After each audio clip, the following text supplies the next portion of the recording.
Hello, hello, everyone. Welcome to episode 4 of live stream reviews from StreamYard. My name is Christian Karasevich. I'm the content marketing manager at StreamYard, and I'm so excited for you to be joining us again. So I'm joined by my colleague, Letitia Campbell. So I'm going to go ahead and bring her on, but I just remember, this show is all about you. So for example, if you have specific questions about your live stream, let us know. If you have, maybe a challenge, like we want to help you work through those challenges. That's the whole point of this. It's to get you improving your streams, making them better, doing what you can to again, remember, live streaming is not just about oh, I have the best graphics or the best intro video. Those are elements, but it still comes down to the content and what you're presenting to your viewers. And so we want to help you. So if you have questions, feel free to do us a favor and leave those in the comments. And then what I'll do also is I will put the link to join me backstage. Actually, I'll go ahead and do that right now. I'll go ahead and put the link here in the comments. If you have a specific question, just join us backstage. Very simple. So if you have a question, just join us here. My only ask. So basically, who you are, what your business is about, and then what your question is. And let's try to keep it to 2 to 3 questions. If you have a long list, I'll come back to them. So if you're like, hey, here's my first 2 questions, and then we get through everyone else, I'm happy to bring you back or go back to your questions. So definitely want to do that. And then in addition to that, again, remember, this is all about you. So I want to have you also have your camera open, so this way you're there talking with us and people can see you and they can learn more about you, and we can maybe offer some tips and things like that. So I'm going to go and bring on Letitia. Letitia, great having you back again for episode 4. Yes, I'm so happy to be here. So I know you and I talked beforehand. I know we had, and I know this is about reviews. So it's about having people, if they have questions, having them, bring those to us. If they're feature requests, you can give me feature requests. I'll make a note while we're doing the show. But if it's a question, for example, you and I talked about how do I name my live show, or what's my name that I should be using? That's a really good question, actually. So, if you're like, hey, I have a live show and you have a name, or you've been kind of not sure what name to use, join us backstage. We want to bring you, put you on the stream and have you talk about what your show is, and also talk about what kind of maybe what your name of your show is and why you're struggling with it and so forth. So definitely let us know. By the way, Hugo Eagle Fang, I see. I don't know if you're a troll, or I don't know if you're a real person, but you're saying hey, StreamYard didn't work. Definitely let me know, what was it that didn't work for you? Because I know we've got a lot of people that use the platform. I personally was using it well before I joined StreamYard. And, the one thing that really stuck out to me was just the reliability and the ease of use. I was broadcasting from around the world, and I always struggled when I used a bunch of other platforms. I struggled with getting them to actually work and I was in a lot of remote locations, and I was still able to use StreamYard, and it amazed me. And I was like, it made it so much easier. It was less stressful. So yeah, if you have any, a specific issue or something, let us know. But yeah, for me, it helped me totally engage more with my audience, because you can, again, put the comments on the screen, make it super interactive, so people feel like they're part of the show. They're just not watching the show, they're part of it. But yeah, if anyone's having issues with it, we're always here to help.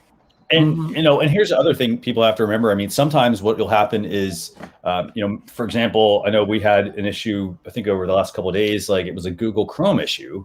So it's a matter of the fix was hey, I have to go into Google Chrome, and there's a hardware adjustment you have to use. And it's because, most people don't have it turned on. So it's like their camera, for example, wasn't working. And the fix was they have to go into Chrome settings and add the hardware acceleration turned on. So again, that's not an issue with the software. That's an issue with, for example, how Google Chrome, for example, might be using things. So and it could be a hardware issue. All I had to do was buy a cord, and bam, my sound was better. So no, exactly. So and the other thing is, when you're doing live video versus pre-recorded, just remember, live video versus pre-recorded. A lot of people, it comes down to the material you're presenting. So if you want to be able to edit the content, then use a pre-recorded video. But if you're, a lot of people, they go live, and if you watch any sort of news show, it's all scripted out. There's it's scripted out, it's planned out, it's rehearsed, so that when they do go live, they're in the perfect set. Yes. And if something happens, let's say somebody's mic cuts out, that's part of the show. Yep. So you either have a backup or you go to something else or whatnot. So, right. So do us a favor, tell us where you're from. We'd love, we'd definitely love to know where you're tuning in from or where you broadcast from. That would be awesome. And also, if you have a question, drop it in the comments, and be sure you hit that like button and subscribe button as well, so that you get notified every time we go live. I know we've got a lot of really good videos, or a lot of things we're really working on. So we want to make sure that those, that you get notified. Yeah, so, I binge watch this channel. Like, you don't understand. I got I have my Bluetooth headphones on, and I'll be watching. Yes. Very cool. So we have somebody who says, Letitia, your video is amazingly clean. Are you using a special camera? Logitech. I've been using Logitech for, I'm not even going to lie, I've been using Logitech for over 10 years. Yeah. I had one camera originally that I purchased. It lasts almost a decade. And then I just got this new one last year. They're the best for me. I love them. And the only difference is, I'm just going to be honest, is that sometimes the sound can sound very like you're in the basement. So this is why I got the mic and all that stuff. But I love, and I'm not an affiliate of Logitech at all. I just love it. And just a couple of points, by the way, about Logitech overall, or webcams, I guess. So a couple of things. If you have a webcam, and you've got the built-in webcam on your laptop and you're just getting started with live streaming, go ahead and use that. But you can easily upgrade to like the $60 like C920 or 922. You can get either of those. Those are good starter webcams. And then you can upgrade to something like the Logitech Brio. That's actually what I use sometimes. I've recently upgraded to a mirrorless DSLR. So the reason I did that was because now it allows me to use a switcher versus using a webcam, which can't work with a switcher. So some trade-offs, you're not on the screen, Christian. Yeah, I know I'm not. Yep. Oh, okay. Nope. I'm all aware of that. So. Thank you. Oh yeah, you wanted to show the quality. I'm sorry. Yes. Yeah, I really like this camera. So by the way, if you have questions, do me a favor, just drop them in the comments. And I'm going to send you the link here as well. If you join us backstage, bring your questions. We want to have you on. We want to feature you. So while we're doing that, Letitia, let's kind of talk about what we talked about earlier about what we wanted to talk about, and that was naming a show. Yes. So what do you? Let's talk about that. Why is it important to name a show? It is important. I know that our first episode of the show, a gentleman, I guess, came on and mentioned that he has different types of shows he wants to do, but he puts it all on one channel. And you gave amazing advice that sometimes we mess with our algorithms like that, where YouTube and Facebook really doesn't know who to bring to us, because we're talking about 50 different things. So it's really good for us to have like actual show topic, actual show name that represents what it is that we want to discuss, the message, and able to separate all that amongst the platforms instead of dumping all on one page. So for me, when I think of a show topic, I really think of the overall theme or the overall message I want to convey out there to my audience. So I have a show called Sister Connection Talk Show, and that we go into more deep topics that that women are struggling with in the world of business. I have my Successpreneur Chat Show, and that mostly I talk about email marketing. I have a Success Spotlight Show where I feature my clients. So it's like each show has its own position. To where, and I was that girl in the beginning that talked about everything in a 1 hour skit, and it just got everybody confused, and it was way too much work for me. So, thinking of a great show topic or a show title, as we say, is definitely important. And you may change it. And I was telling somebody this the other day, you may go with one title, and then you may say, well, I don't really like that. Let me change it. Try it out, see how it sticks. No, definitely. And Jaden, by the way, we're going to bring you on here in a second. If you can open your webcam, that'd be ideal. But so we'll bring you in here. I posed a question just a second ago. What's the name of your show, and how did you come up with it? For example, like I run a show, it's called Social Chatter. And it's a longest social media marketing news talk show out there. And I came up with it because I started with Blab, actually, like when they initially started. And I said, you know what, hey, we're going to talk about the news, what's new in social media each week. And so I came up with that, my hashtag for the show, hashtag social chatter. Again, I mean, like, it fits with what I'm talking about. I don't put my name on there. I'm not necessarily branded on it, but I'm how can I say I'm a guest? What's the word? Well, I'm the founder of it, but I'm also I have a co-host as well. So this way we can also leverage our personal channels as well. Exactly. So some stuff to keep in mind. Okay, so look, yeah, let's talk. Let me look through these questions real quick, and then I got a couple. Yeah, we get a lot of questions here. And guys, type in hashtag ask. Type in hashtag ask before the question, so it could be easier for us to find. There you go. Yeah, definitely. Yeah. Okay, so let's see. Let's start with some of these questions. So David's eCafe says, I use hashtags in my titles and change them using mods. Okay, so can you kind of elaborate on that? Yeah. So I'll tell you right now, if you're using hashtags in your title, remember, if it's YouTube, YouTube has the ability to have 3 hashtags that they will put above your title of your video. So they pull these from the description and whatnot.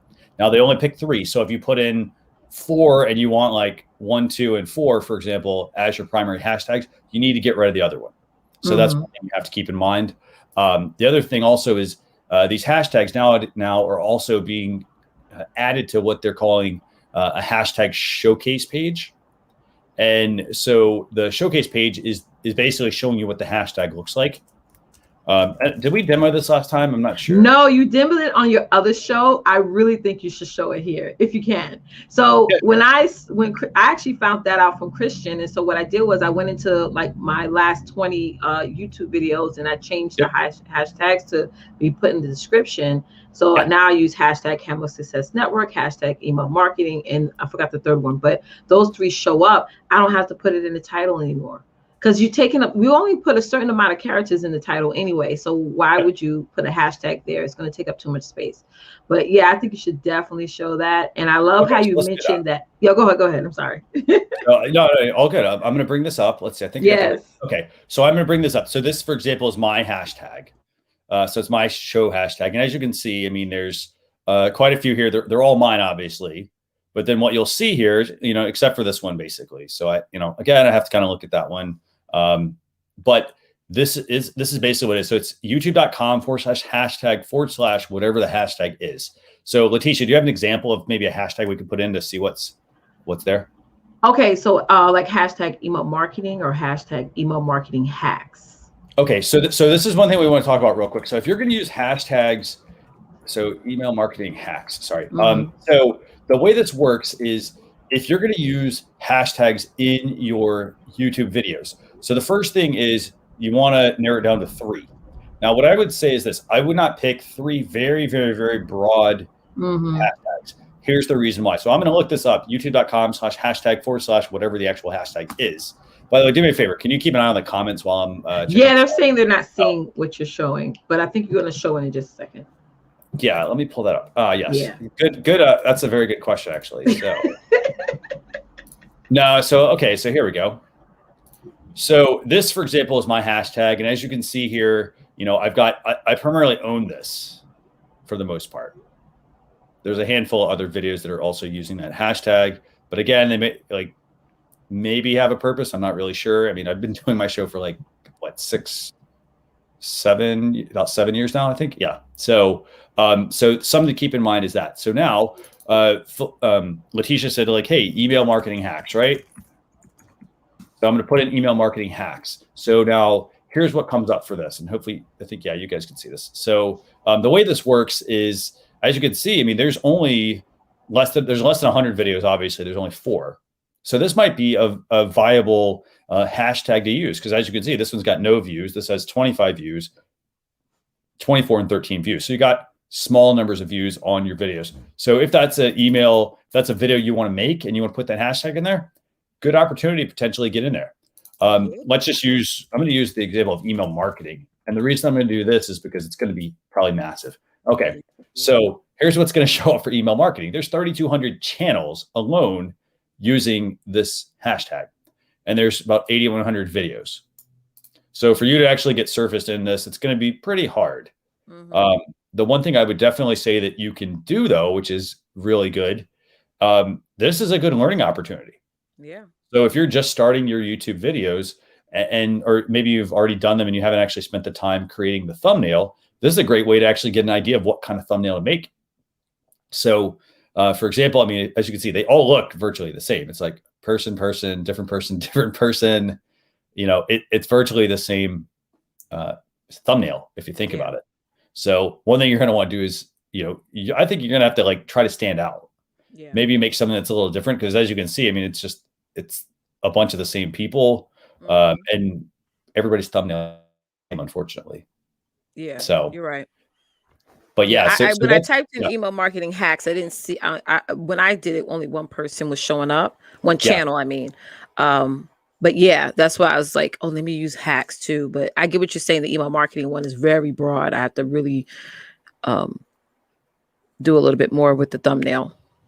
Definitely. By the way, Jaden, if you were, I know you're waiting backstage. I think you just dropped out again. You had a question about monetizing your channel. Do me a favor, just join us here backstage. Yeah, join us on in.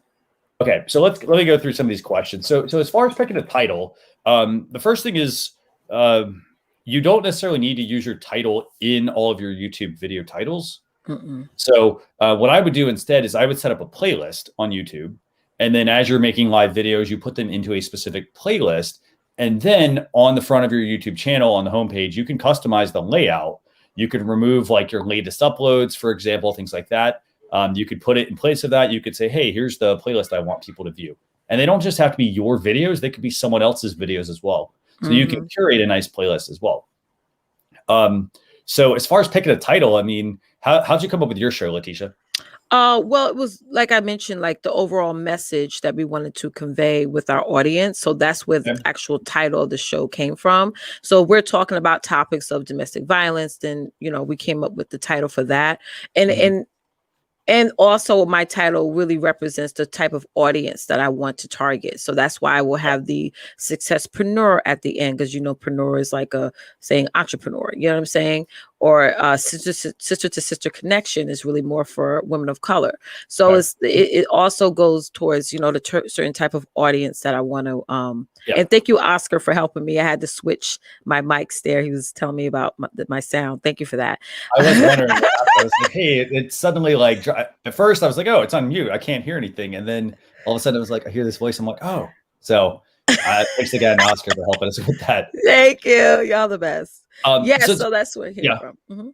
So just a couple of points here. I mean, I see like Dora, but by the way, Jaden, I'm gonna bring you here in a second. Dora, algún momento realizar en español. So we're not doing these in English, solamente en inglés. Sorry, solamente en inglés, no español. So I have to brush up on my Spanish. You're good though. I forgot it. So, but Dora will work on that. Okay, so Martin, I do Among Us live streams and gaming live streams. Okay, so I'd like to know, is your show called Among Us live streams? Like, tell us more about that. What exactly is your live stream about? Maybe we can help you fix the title, for example.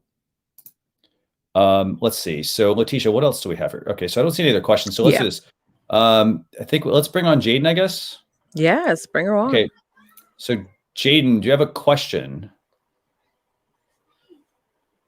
Jaden? Uh-oh. It's still black for me. Yeah, I'm seeing that too. Okay. Yeah. Okay, and then they just dropped out. Okay, huh. So, okay, we'll come back to that. Not a big deal.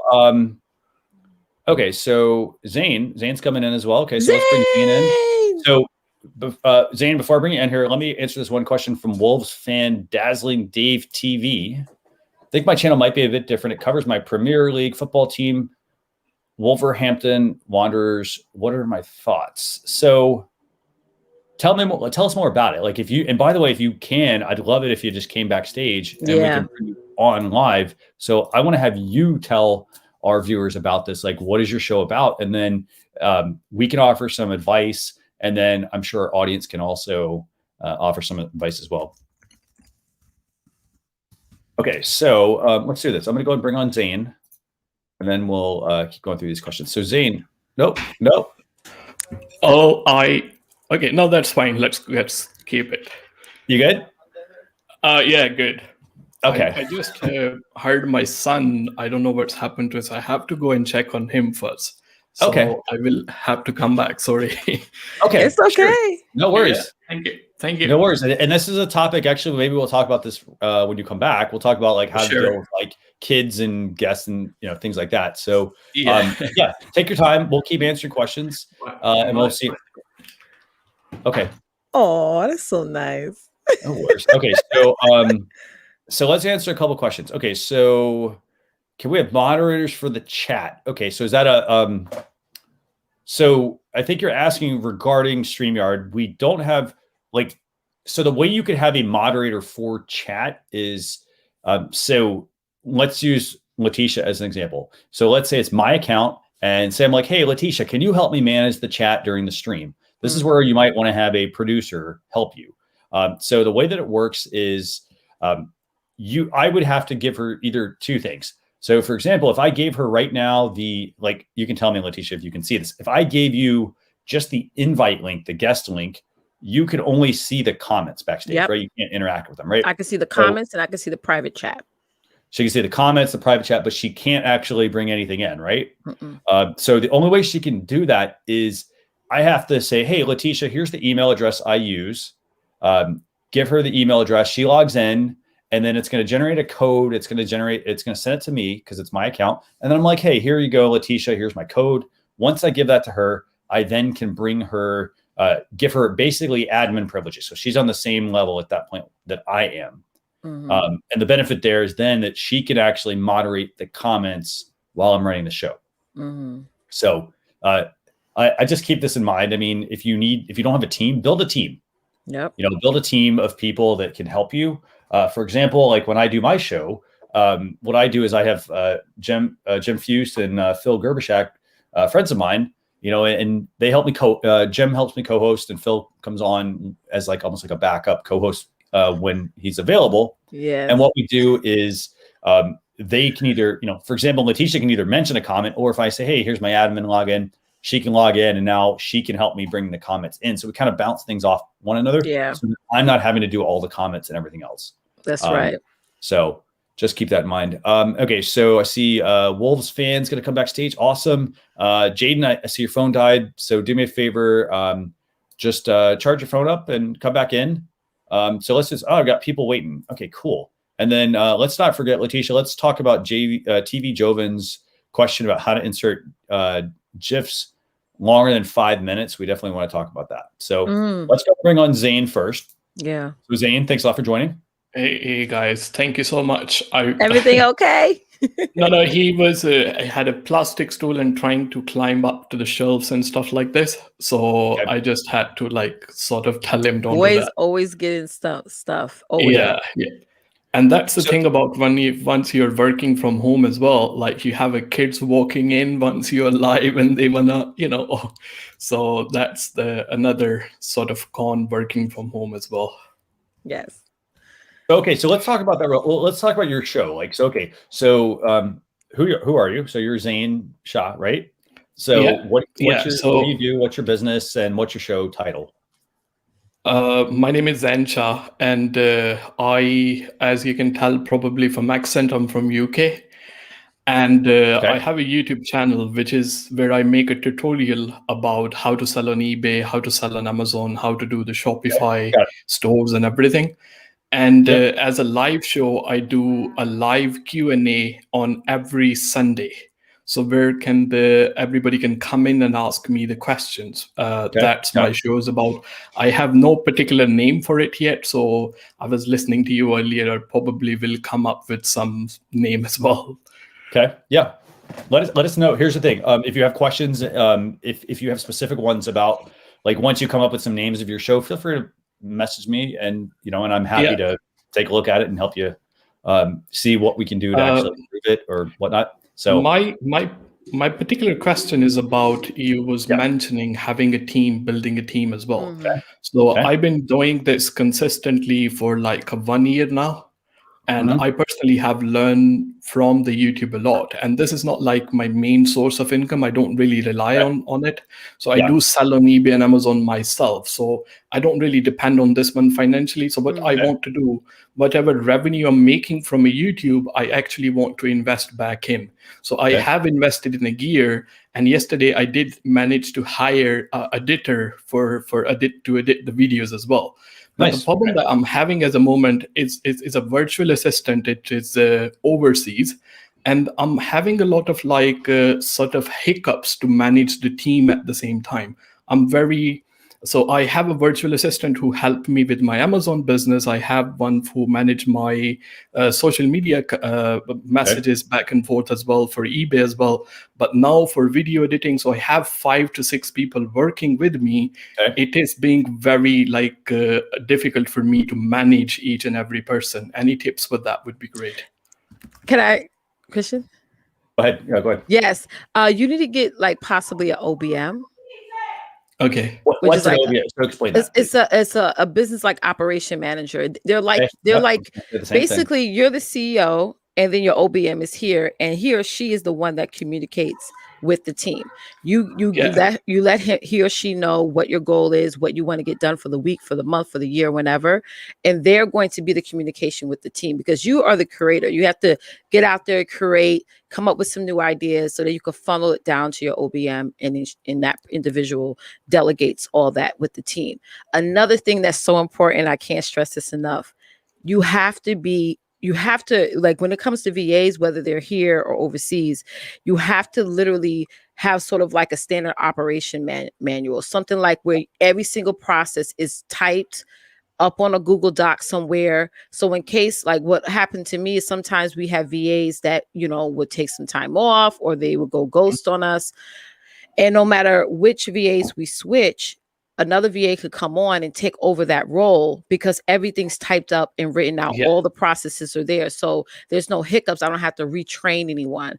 So that's so important. So I would definitely, for you, is to get someone that's like another you to communicate, with your team, so that you're not overwhelmed, because team building is great, but when you reach like the 12 plus mark, it does feel like, oh my God, my inbox is full with messages, Letitia, what I do here, what I do there.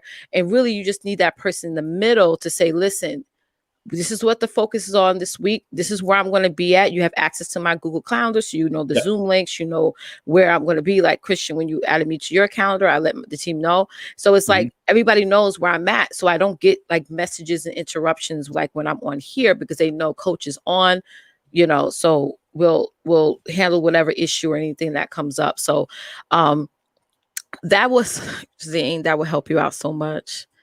It really will. There's going to come a point where there'll be a day where there's nothing. The team is handling everything, and you have nothing to do. And you're like, all right, I feel weird. Nobody's contacting me. So far, the problem that is like we do the conversation back and forth with the email and WhatsApp and stuff like this, and I literally I'm not getting any sleep. I mean, as you can see, that's the thing. I really have to talk with each and every person. And as I am building up a team, I feel like I'm actually doing more work rather than I'm doing less work. Do you have stuff typed out? Like, I use Google Docs a lot. So I would type something up on a doc and say, okay, when I go live, this is what I want done after the live. When I get done doing the class, this is what I want done after. Download the video, email it out to the clients. Like, do you have like steps? So that way, instead of them coming to you and saying, Zane, I have a question on this, they just go over to wherever portal, wherever you have all of your process. It's called building processes. Whatever your processes are for whatever it is that you're doing. Do you have that like typed? If you were to hire me as your VA, where would I go to know what it is I need to do for whatever you need me to do? Or will always be a conversation? So they are familiar with my upload schedule as well. So they know when I will be sending them a video to edit as well. They know my live schedules as well. So they know when I'm live. Before that, they do need to send me a thumbnail and everything. And but you are right. I mean, I'd probably like the one thing you mentioned is like once somebody will leave and next one will take over. I had like a permanent video editor before who sort of was like I took my time to train him in my way, like the way I want editing and everything.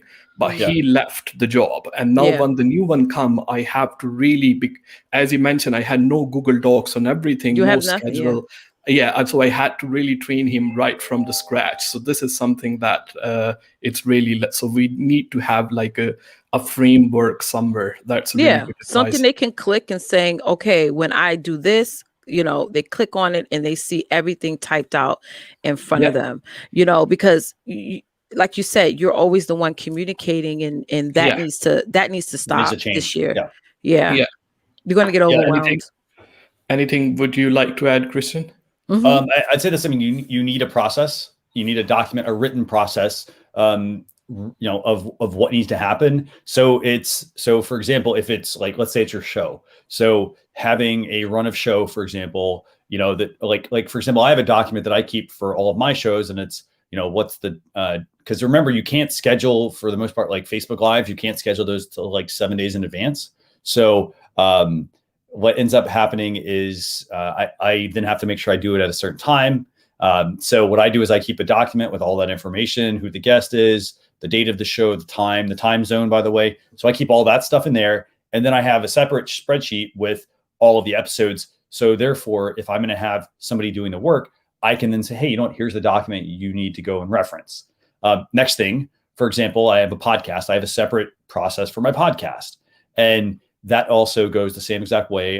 There's a whole document of like, well, what's our episode? What's the length of the episode? There's a separate document that has all the like the metadata, like the title, the subtitle, the tags, the URL, the closing, all that sort of stuff. And so every single thing is like that. And now what I can do is I just have to give the one document to, like, if it's the podcast one, build one document, and then you could actually hyperlink to all the different documents they need to reference. Does this make sense? So everything goes in one, and then you give them the reference, and then so your job should be to delegate.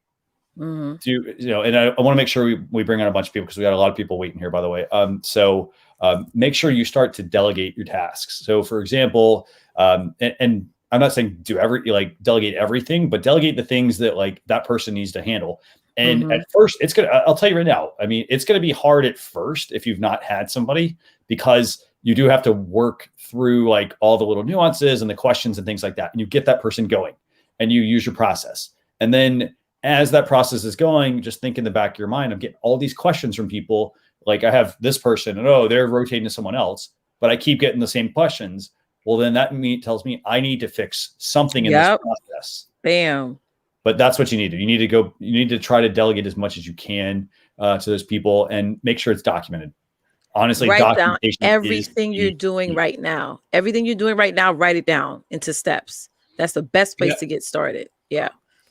Yeah, it's particularly about this social media. I'm very new to it, but for eBay and Amazon, I have like my second brain, which I call it a second brain. It's a notes that build up, and these are like a frequently asked question by the customer. So now we are at the stage where we don't have to literally type any message. We just do copy and paste there. Do the same thing with your team. Yeah, so it's just like a process of documenting everything that we will do same for that one as well. Any tool you can recommend before I go to manage for which part? To manage the team, like if like I can create a timelines for them, and you could start off with Trello. I use Monday.com. That's what we started using for the past 6 months. We love it, but start off with Trello if you want to have something a little bit more easy and not so complex. Yeah, because with Monday, I can actually see how long the team is spending on things. That's another thing.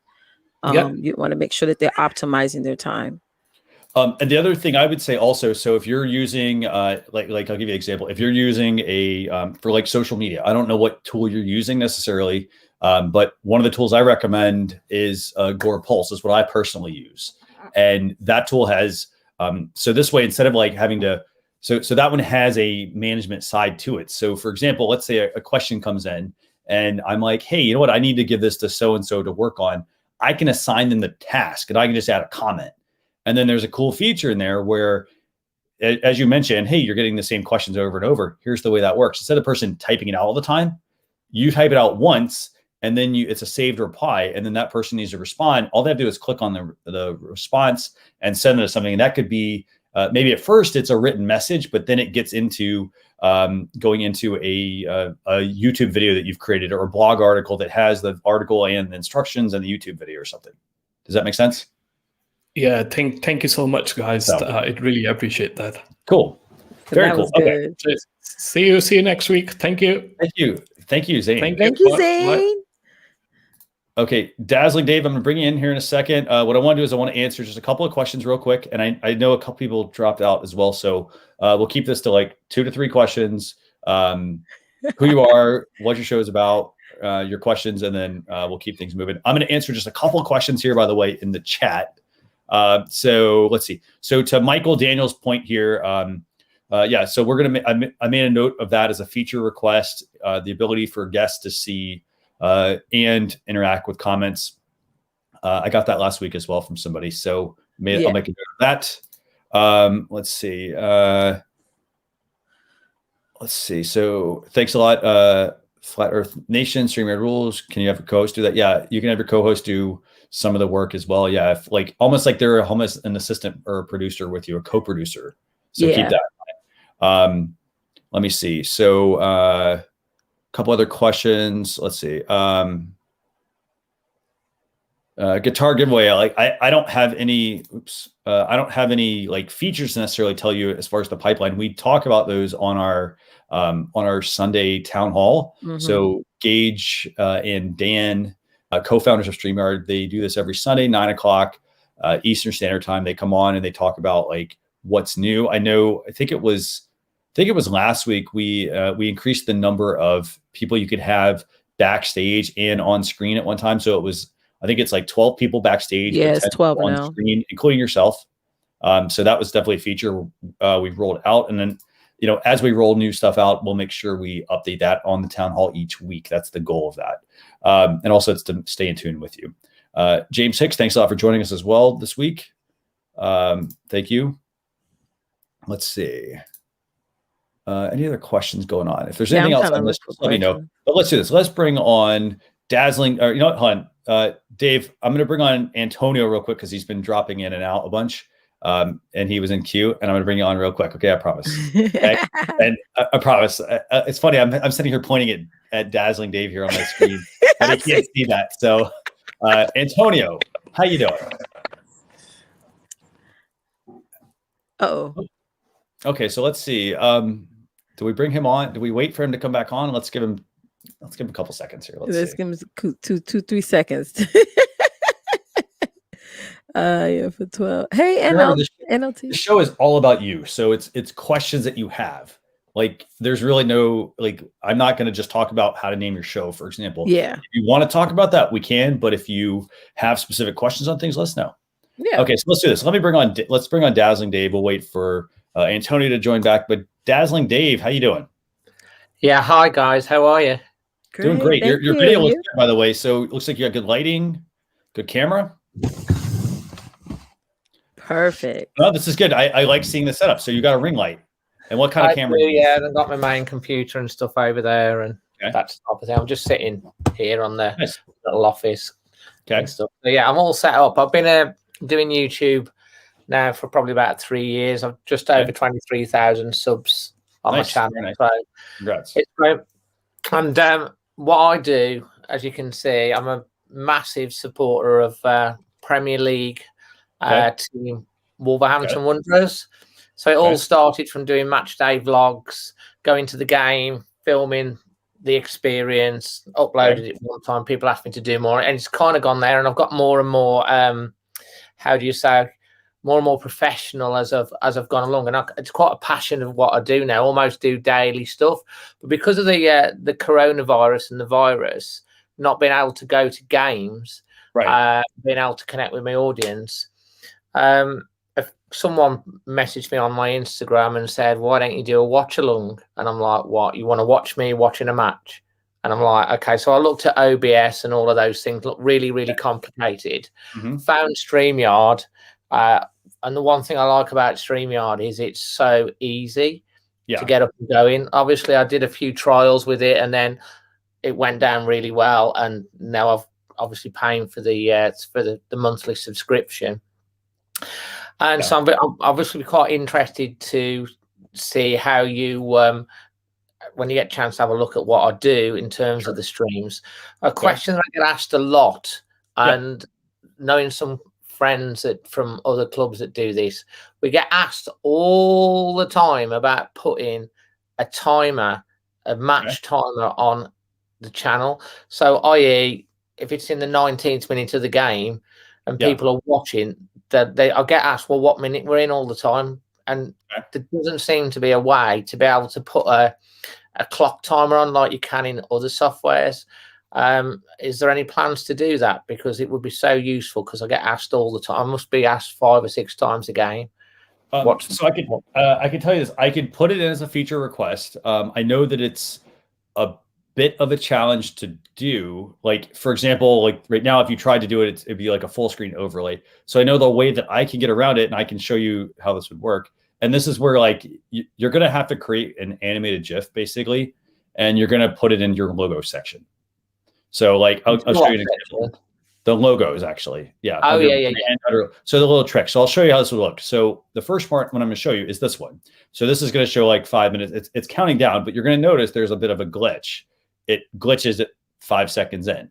Okay. So that one doesn't work. And that might be because of the length of the timer. It could be just how complicated it's made.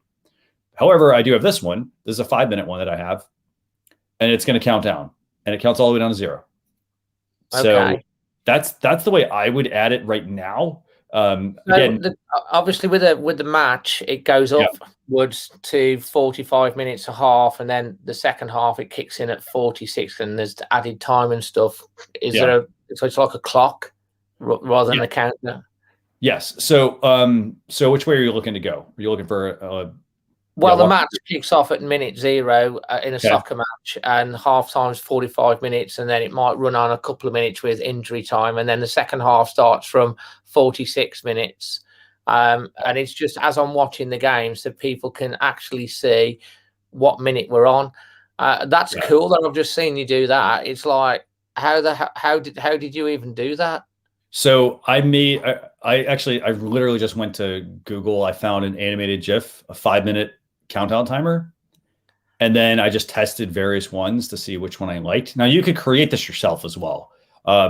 Personally, I mean, I would almost say, like, you could even go to. So what I did was I downloaded this from, like, I think it was jiffy.com maybe, but you may want to even just go to fiverr.com. And if you're like, hey, I need very specific ones, because of 5 minutes, like if you need like 45 minutes, that's not standard necessarily. So I might go to somebody who is a designer and say, hey, you know what? Can you design this for me? And these are the requirements. For example, if it's a logo, it needs to be, it's 200 by 200, for example, and then it has to be under a certain size. But so that's where you'd want to, like, do that. Does that make sense? Yeah, no, absolutely. I mean, I've used Fiverr before now. So it's basically would be a timer that goes from 1 to 45 minutes. Yep. And then I can reset it at 45 minutes to the start of the second half and going up after that. And if it gets past 90, it goes +1, +2, adding time and that. So I don't know if you watch many soccer games over there or not, but you kind of hopefully you know what I mean. Yeah. No, I do. I do. And just a couple of points. I mean, so Michael Daniel says you can screen share the timer. That is an option as well. For example, like here, let's see if I can do this. So remember, you have different views in StreamYard. Yeah. So like you could theoretically do a screen share here. Let me just do this here. Let's see. I've not put my head around how to do a screen share, actually. Okay. So here's what I'll do. Let me show you that real quick, actually, because it's very easy to do. So a standard screen share would be something like this. I'm going to share just another YouTube window, but I'm going to just show you my whole screen here. So let's do this. Okay. So what you're going to see now, when I pull this up, you're going to see how I kind of have things divided up. So here on the left is our YouTube video that we're watching right now. On the right is, this is basically our StreamYard dashboard. Now in the StreamYard dashboard, to do this sort of screen share, I'm just going to click on this button here that says stop screen share. I would click that. It would say share screen share. I click that. It's going to pop up a window. And then there's going to be some tabbed options at the top. I'm going to select on the right. There's one that says, like, if I want to share a specific Chrome tab, I'm going to select the one I want. And there's a box at the bottom that says share audio. And I just check that and hit share. And it's going to bring that in just like this. Does this make sense? Yeah, because I'm watching. Yeah. So and if I stop this, actually here, let me stop this and I'll share my whole screen. And I think you should see it. Okay. So let's see.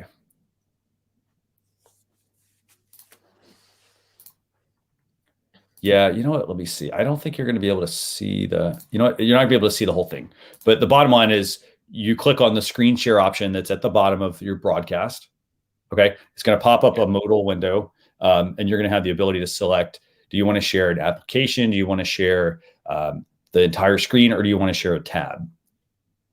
And then you're going to just that pops up where full screen or in just one of the little boxes. Yep. It pops up in a box and then we bring it into our dashboard by just clicking on the one we want to share. So here, let me see if I can show you this. Let's see. We find something here. You know, I'll just do this. I'll just share the pricing page. Okay, so this is what it might look like. So we're going to hit screen share. And again, experiment with this. And if you find you're stuck, just let me know. And I'm happy to like walk you through it. So, okay. So this is what it might look like. So this would be, for example, the screen share. I'm sharing a specific Google Chrome tab. Okay.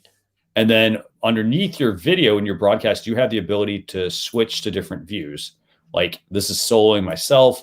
This is a heads up of the three of us. Yeah, I'm good with the views because I've started a new show called Post Match where people can, like what you're doing now, come and join me on the stream and I can switch the views. And I've done some graphics around that. It's just a share of the screen. The other thing that I'll get a bit confused with, there's right on the right hand side when you're on individual mode, there's a little, it looks like a painting with a board around it for a single person. And I've tried to bring up the way I see that is it's supposed to make it smaller with a board around it. But when I do that, it's the same as the one on the far side. What is that for? Are you referring to the one that's in the top like corner of the box? Yeah, on the bottom when you've got on the bottom line, you've got like a list of different things. Like you've got 2 people, 3 people, and on the far right hand side, it looks like a painting. Type thing. With a white on the outside and blue square on the inside. And I can't figure out what that's for. So that's for soloing a screenshot or a tab that you're sharing. So for example, right now, so in this current situation, so I clicked on share screen at the bottom. When I brought that up, it brought up so it gave me different views. Like let's say it's this view right here. Okay. So it's just us. Okay. So now when I want to actually bring in the stream, if I do this, so now it's the 3 of us down the side and here's your screen share in the middle, right? Okay. So now if I switch to the one on the far right, you're talking about the painting with the box. When I switch that actually takes the screen share and makes it full screen. It's basically solos it. And then you click it again. You know, if I want to, I can click it again. And you can play around with this on the test thing, can't you? Yeah, you should be able to play around with this. Yeah, and it's pretty straightforward. I mean, I'd recommend just testing out like the different views and figuring out which one works based on what you're wanting to do. And then another little trick you can also do is if I want to drag people around, let's say I want to put Letitia, I want to move you up to the top here. I can just drag your video feed around. Now I can only drag it up and down as a video, as one of the video feeds. Does that make sense? Yeah. But yeah, so that's how that works. Make sense? No, that's great. I would appreciate if you get a chance to have a look at my channel and what I do. Sure. Any tips that you can give me to try and improve what I do, and say the timer. When I say the timer, the clock, the ability to have a clock and set that clock would be really, really, really useful for me. It'd probably be really useful for a lot of other people as well, to be honest. Yeah. So here's what I'll do. I've made a note about a feature request, so we'll see what we can get done, you know, and see where we can get that on the roadmap. Okay. Yeah, that's great, and it's just really good to have this sort of thing. It just shows that you really connect with the users, and you take feedback and listen. And that's the one good thing I think I like about StreamYard is the fact that it's all a community. and you just keep trying to get better and better and better. And the one thing that I love about it, I like doing what I do. I'm not the most technical person. I looked at like the OBS and it just looked like so complicated, and the ease of use is the big thing that I love about it. And it very well could be. It has different, like, it's a free piece of software, so it could do a lot of stuff, but it's also like you can use it can be a complementary tool as well. So you could theoretically bring in a countdown timer into that and then bring that in as well. Or you could, for example, bring your feed into that and then bring it into StreamYard, for example, as a virtual camera if you wanted to. And Joe Dexter makes a good point here as well, by the way. And I know, Antonio, thanks a lot for waiting, by the way. I'm going to bring you here in a second. Let me find his question. So Joe has an example, and he says, hey, you could share the screen of a play-by-play from a sports website. And so that's what this might look like. So I just pulled up a random ESPN website. So it could look something like this, for example. So you could be showing, this is one thing you could do. We could solo it. So for example, let me see if I can do this. I'm going to put you in solo mode. Let's see if this will work. Nope. So it's just going to do me. However, it could be like what I'm doing here, which is I'm on screen and I'm talking about whatever's on this side, for example. Right. Okay. So that might be something. And granted, I guess that's a little hard to see. So you may want to adjust that possibly. So that's basically a site that updates. When you said a play-by-play, I was just for a second I thought you were going to say like the actual game. It would be absolutely amazing if I could put you get done by copyright and all of that stuff for doing that. Yeah, that is the downside to trying to do what you're doing, which is that's what I understand what you're doing. It amazes me that people watch me watching the game. But they love to watch the interaction. I talk to them and they have conversations, and it's so interactive.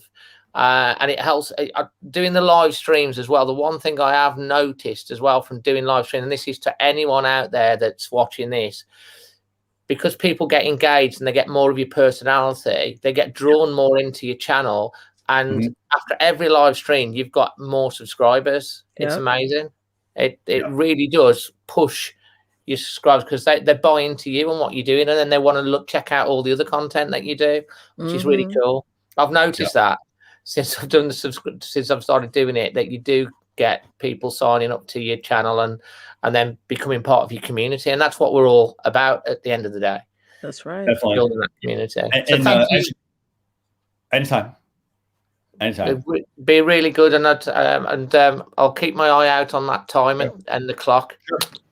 Yeah. No problem. And don't be afraid. Here's the thing. Don't be afraid to test some of the software as well. So if you're like, hey, you know what, I think this software is complicated. I mean, most software, if you've never used it, might seem complicated. Yeah.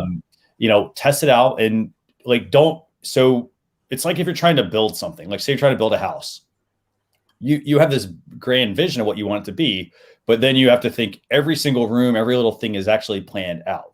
And so you want to kind of think about the same thing of like, hey, there's a feature I want to use in my show. How do I go about doing that? And maybe the first one is going to be like the crude mock-up or the crude iteration of it. Yeah. And then you're going to figure out, okay, well, you know what? I got to add some other stuff. Let me test something else. Let me add something else to that. Like, let me tinker with it and get it actually working how I want it to.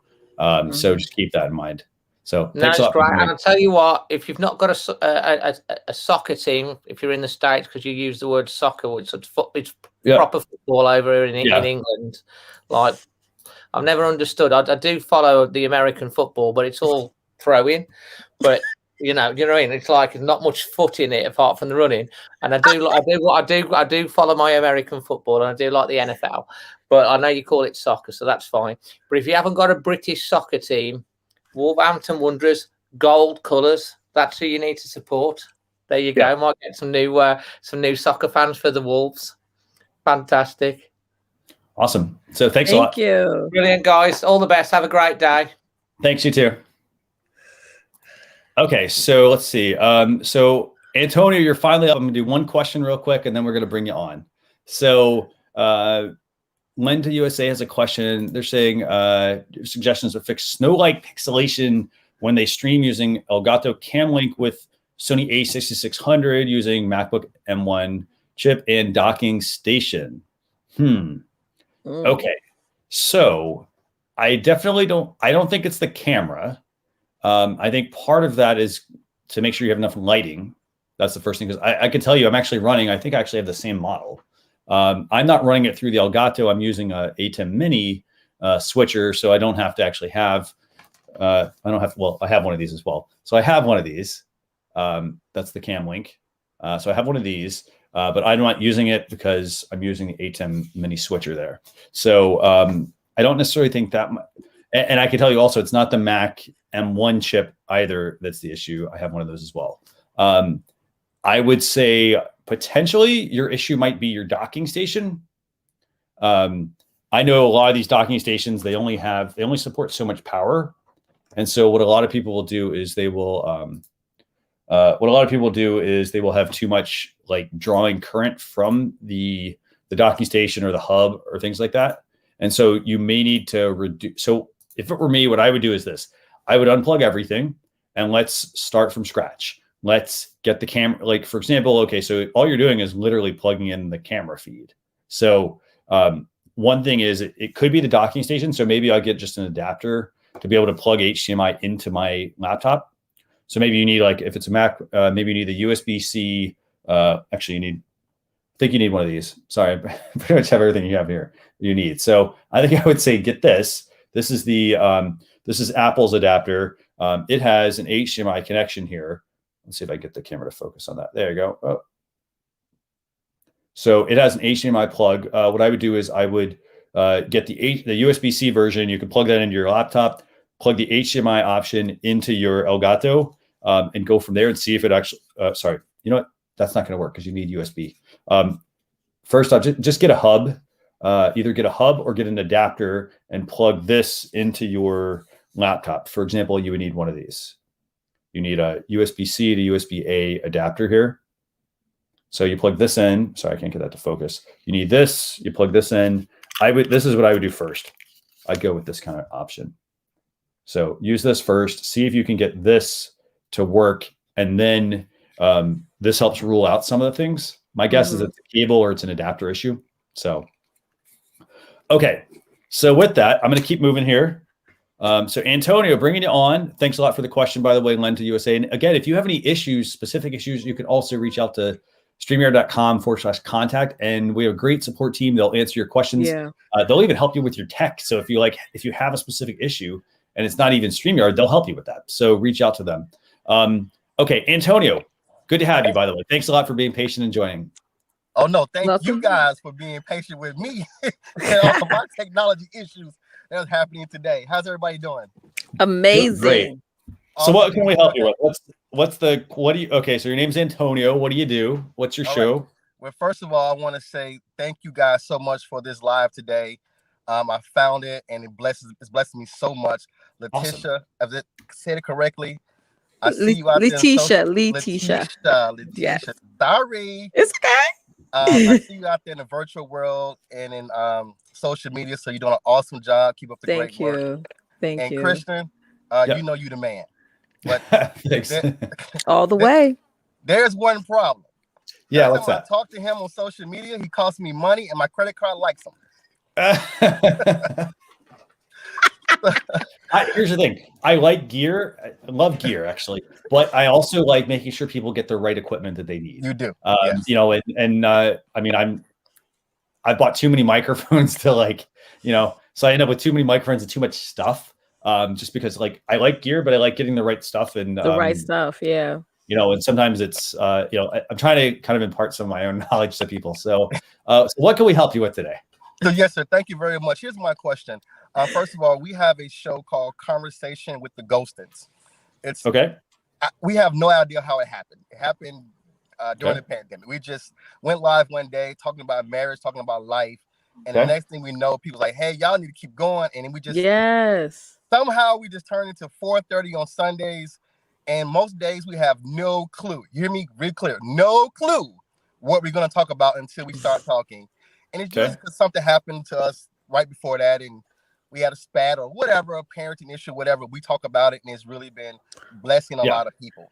Okay. So here's my question. My question is, number one, I want to talk about hashtags. You mentioned a minute ago that you own your hashtag. That got my attention. Tell me more about that. Mm-hmm. Okay. So what about hashtags? What do you have one, or do you need to pick one? What's your? Well, we just be trying different things. We do hashtag the ghostins is kind of the one that we use the most. Hashtag the ghostins. GHOLSTONS. Okay. But you say own it, and because this thing is really catching on, I guess I wanted to know, what does that mean? We say own it. You buying it, or you trademarking it or something? That's what I'm trying to find out. So first thing with hashtags, no one owns a hashtag. Okay. No. You own it in the sense that, like, if you use it the most, you own it. Nobody technically owns it in the sense that I don't buy a hashtag. So I create it. Now, the first thing you're going to want to look at is, like, if you have some ideas, like maybe there's other, like, or there are other similar, I'm throwing this out there. If there are other similar shows that you might follow or something that has a similar model, are they using hashtags? That's the first thing. So if they are, let's look at what they're using. Like if they're very successful, for example, or they're moderately successful. So well, let's look at what they're using. And then the other thing that's really important. So if it's YouTube, you could have 3 hashtags that they will pick up and they will put above your video. Now, the things you want to remember here. So the reason I said, hey, you want to own something, you want to have a hashtag that you create is unique to your show. Okay. That's the. Now, the other thing is, though, if we went and said, like for example, I talk a lot about social media on my, or actually I talk all about social media on my Social Chef's YouTube channel. So that one, I just said, hey, I'm going to use hashtag social media marketing, hashtag YouTube live. Too generic. Here's the problem. The reason that's too generic is because if you go through and look at those hashtags, everyone else is using the same hashtag. Okay. So you want to insert yourself into those conversations, but you don't want it to be so generic. Does that make sense? Like, so you get 3. And I'd say this. I'd say pick one that is specific to your business or your brand. Okay. And then use the other 2 to get your conversation into those other threads. Got it. That was my intro question. Here's the real question. As we said, we have the conversation with the ghosts. Me and my wife are both entrepreneurs. Okay. I have an IT technology company, and I have my own page for that. I have my personal page, and then my wife has her own.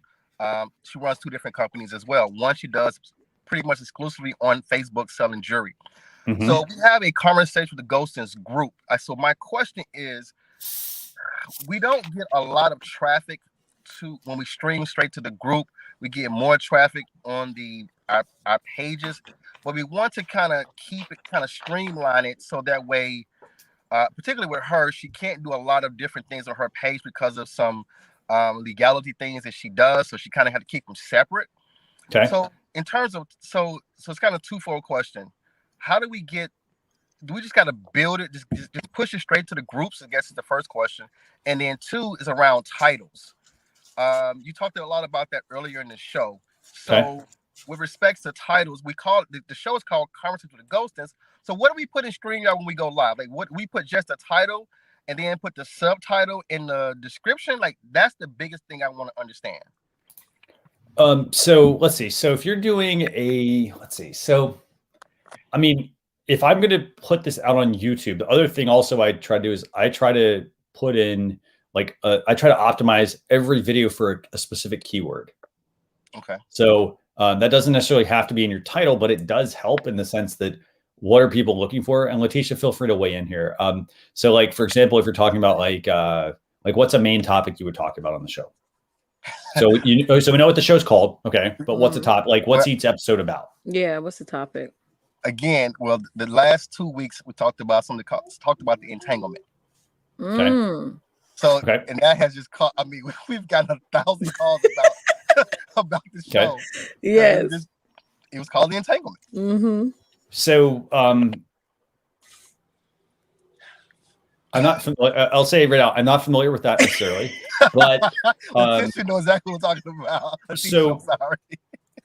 I'm not necessarily familiar with that, but what I would say is, if that's like what that show is going to be about, and this is where this is why you want to try to plan out some of these as best you can, so that you can put in the information ahead of time. So when you schedule it in StreamYard, it's going to create the broadcast over on YouTube, but you're also going to want to go the next step, which is you go into your YouTube channel in YouTube Studio in the top right corner.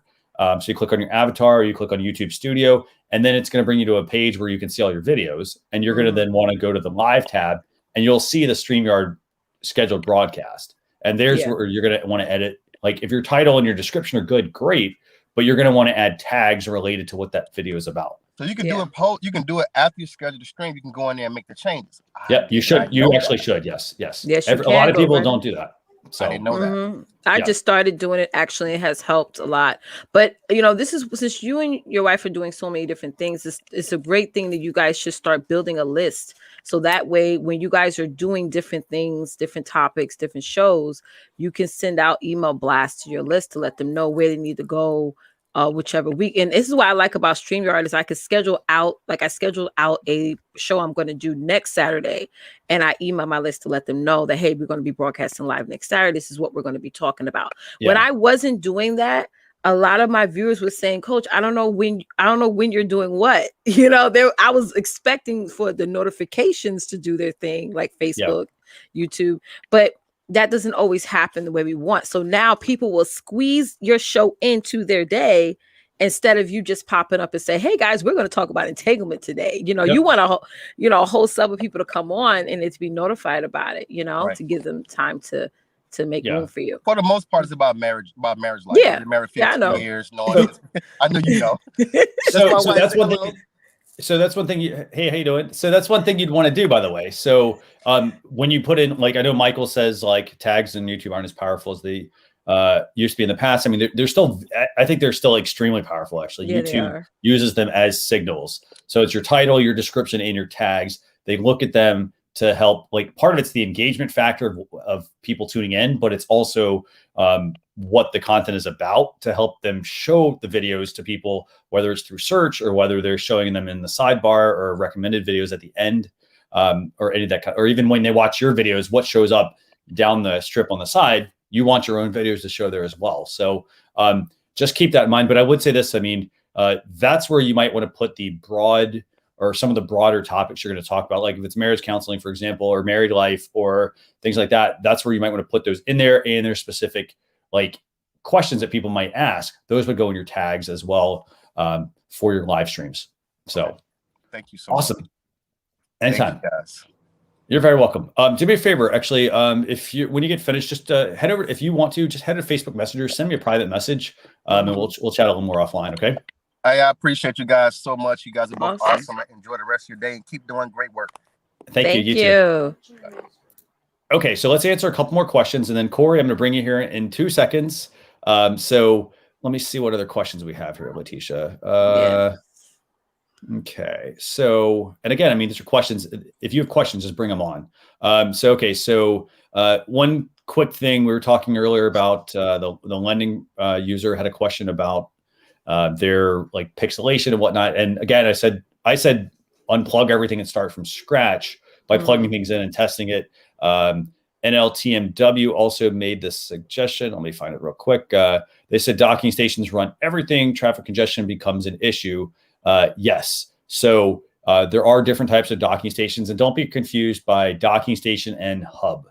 They're two different types of products. So the hub, for example, right now, I would show you guys this, but it's plugged into my computer, but it's literally one cable plugged into my computer, and then I can plug things into it.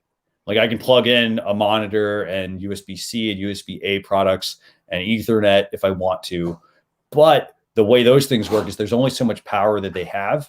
And so if you plug too much stuff in, it will not work properly. It might things might like Mike say, hey, you know what? We ran out of resources trying to, use your hard drive, for example, like your external hard drive or something. So I have a question on that. I want to, because everything's plugged into my laptop, but I want to move all the cords on this side of the room because over here, everybody's kicking it, or my nephew would shut the power off. But so I would get a docking station.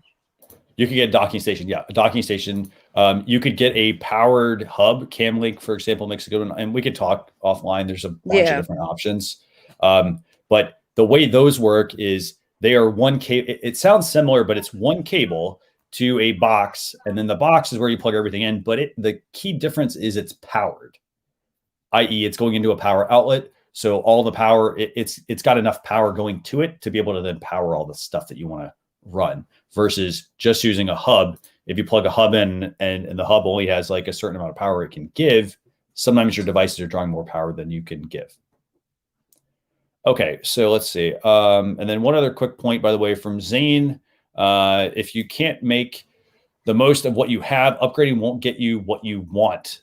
And I think that's a great point. So again, I mean, because when you start a live stream, you know, it's about having like, you know, you improve the camera. We always recommend improving the audio first so that it sounds the best that it can. And then moving into, you know, improving various facets, whether it's moving from the webcam built in your laptop to a webcam, such as the Logitech webcam, or into a mirrorless DSLR. And then, for example, maybe you change the background, like this is a printed vinyl behind me. So just some stuff to keep in mind. Okay. And then one last question, by the way, from Ballad of Janine. They ask what kind of suggestions for USB mics. I'd recommend like an ATR 2100. And that's an interesting mic. It's two things, actually. It's a USB mic and an XLR mic. And, you know, for those of you who don't know, I mean, so USB is like, is the way you'd kind of start using it, but then you'd want to move into the XLR model as you kind of grow your stream. And I want to show you all what that one looks like real quick. So this is what that one looks like. So this is the Audio Technica mic. This is about $100 mic, but $100 you can sometimes find them for like $60. It comes with a stand as well, but this is a very good mic. And it has the option to do both USB and they're XLR. saying they're not seeing it. Thanks. I got to remember to keep doing that. Thanks a lot. Actually, I appreciate that. I always forget to add my screen to the stream. So this is the ATR 2100. It's a USB and an XLR mic. It includes a nice little stand as well with it. But definitely something worth checking out. It's got options to help you grow. So you spend $100 now, and then you can use it for USB and then move into XLR as your business grows. At that point, you would need like an audio interface and all that kind of stuff as well that goes with it. Okay, so Corey, thank you for being patient. Hey, not a problem. So we have an RV channel that we do RV videos on, as well as we do what we call a live video podcast that we interview other RV YouTube channels and people in the RV industry. And then we go ahead and download that audio from StreamYard and upload it to the actual podcast as well. My question for you today is tips for helping keep the audience in the chat engaged during an interview situation. We are currently using StreamBot in there to kind of help try with some engagement. My wife moderates the chat as well, trying to keep people talking and things like that. But looking for other tips that we could maybe do for that. Letitia, do you want to offer any suggestions? Yeah, like, are you asking your audience questions? Like, hey, like sometimes when I go live, I'm like, hey guys, are you getting this? Or what questions do you have? Or even like how we're doing this when you're inviting people on your guys' show and they can ask their questions then, because, you know, RV has gone skyrocket. Like I wish I purchased the stock in RVs, you know, before the pandemic. Yeah, what we're currently doing, we have a Google form set up, and I pinned the link to that to the top of the chat as well as in the description. That people can answer questions. And then after we get about halfway through the interview process, we of our questions, then we go ahead and start asking questions from those in the chat as well. And how is your engagement right now? Are people asking? Are they going to the Google link? We're getting a few people going to the Google link. So I get a few questions each week. Normally, what I'm seeing in my analytics on the YouTube side is about half of the people can just kind of come and go throughout the live stream.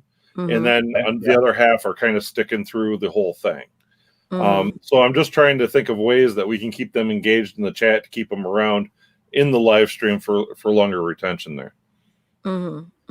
Yes. Are you guys doing like giveaways, like maybe a T-shirt or something like that, or even we haven't on that live stream. We've done other live streams that we do giveaways and play trivia games and things like that, and those seem to have better engagement. But again, that kind of falls off away from our niche, so we're trying to limit that as much as we can and try to stick to our niche within our industry. But what topics? Go ahead. Yeah, no, go ahead. No, go ahead. But what topics are you guys talking about? Is it just like a whole circumference of just RV topics, but what is the main topic that you guys are discussing? Like when we are interview our other RV YouTube channels, we'll ask them about how they got started in YouTube, what made them start, RVing, questions about their RV that they had and why they chose it, things of that nature. So I'm going to give you some advice. So I have a podcast that's called Launcher Live, and I do a very similar model. So what I do is we record the podcast using StreamYard, and then I also am sending it to YouTube at the same time. So I'm sending it to YouTube, and then what I'm doing is, and it's a very similar topic, I'm interviewing live streamers.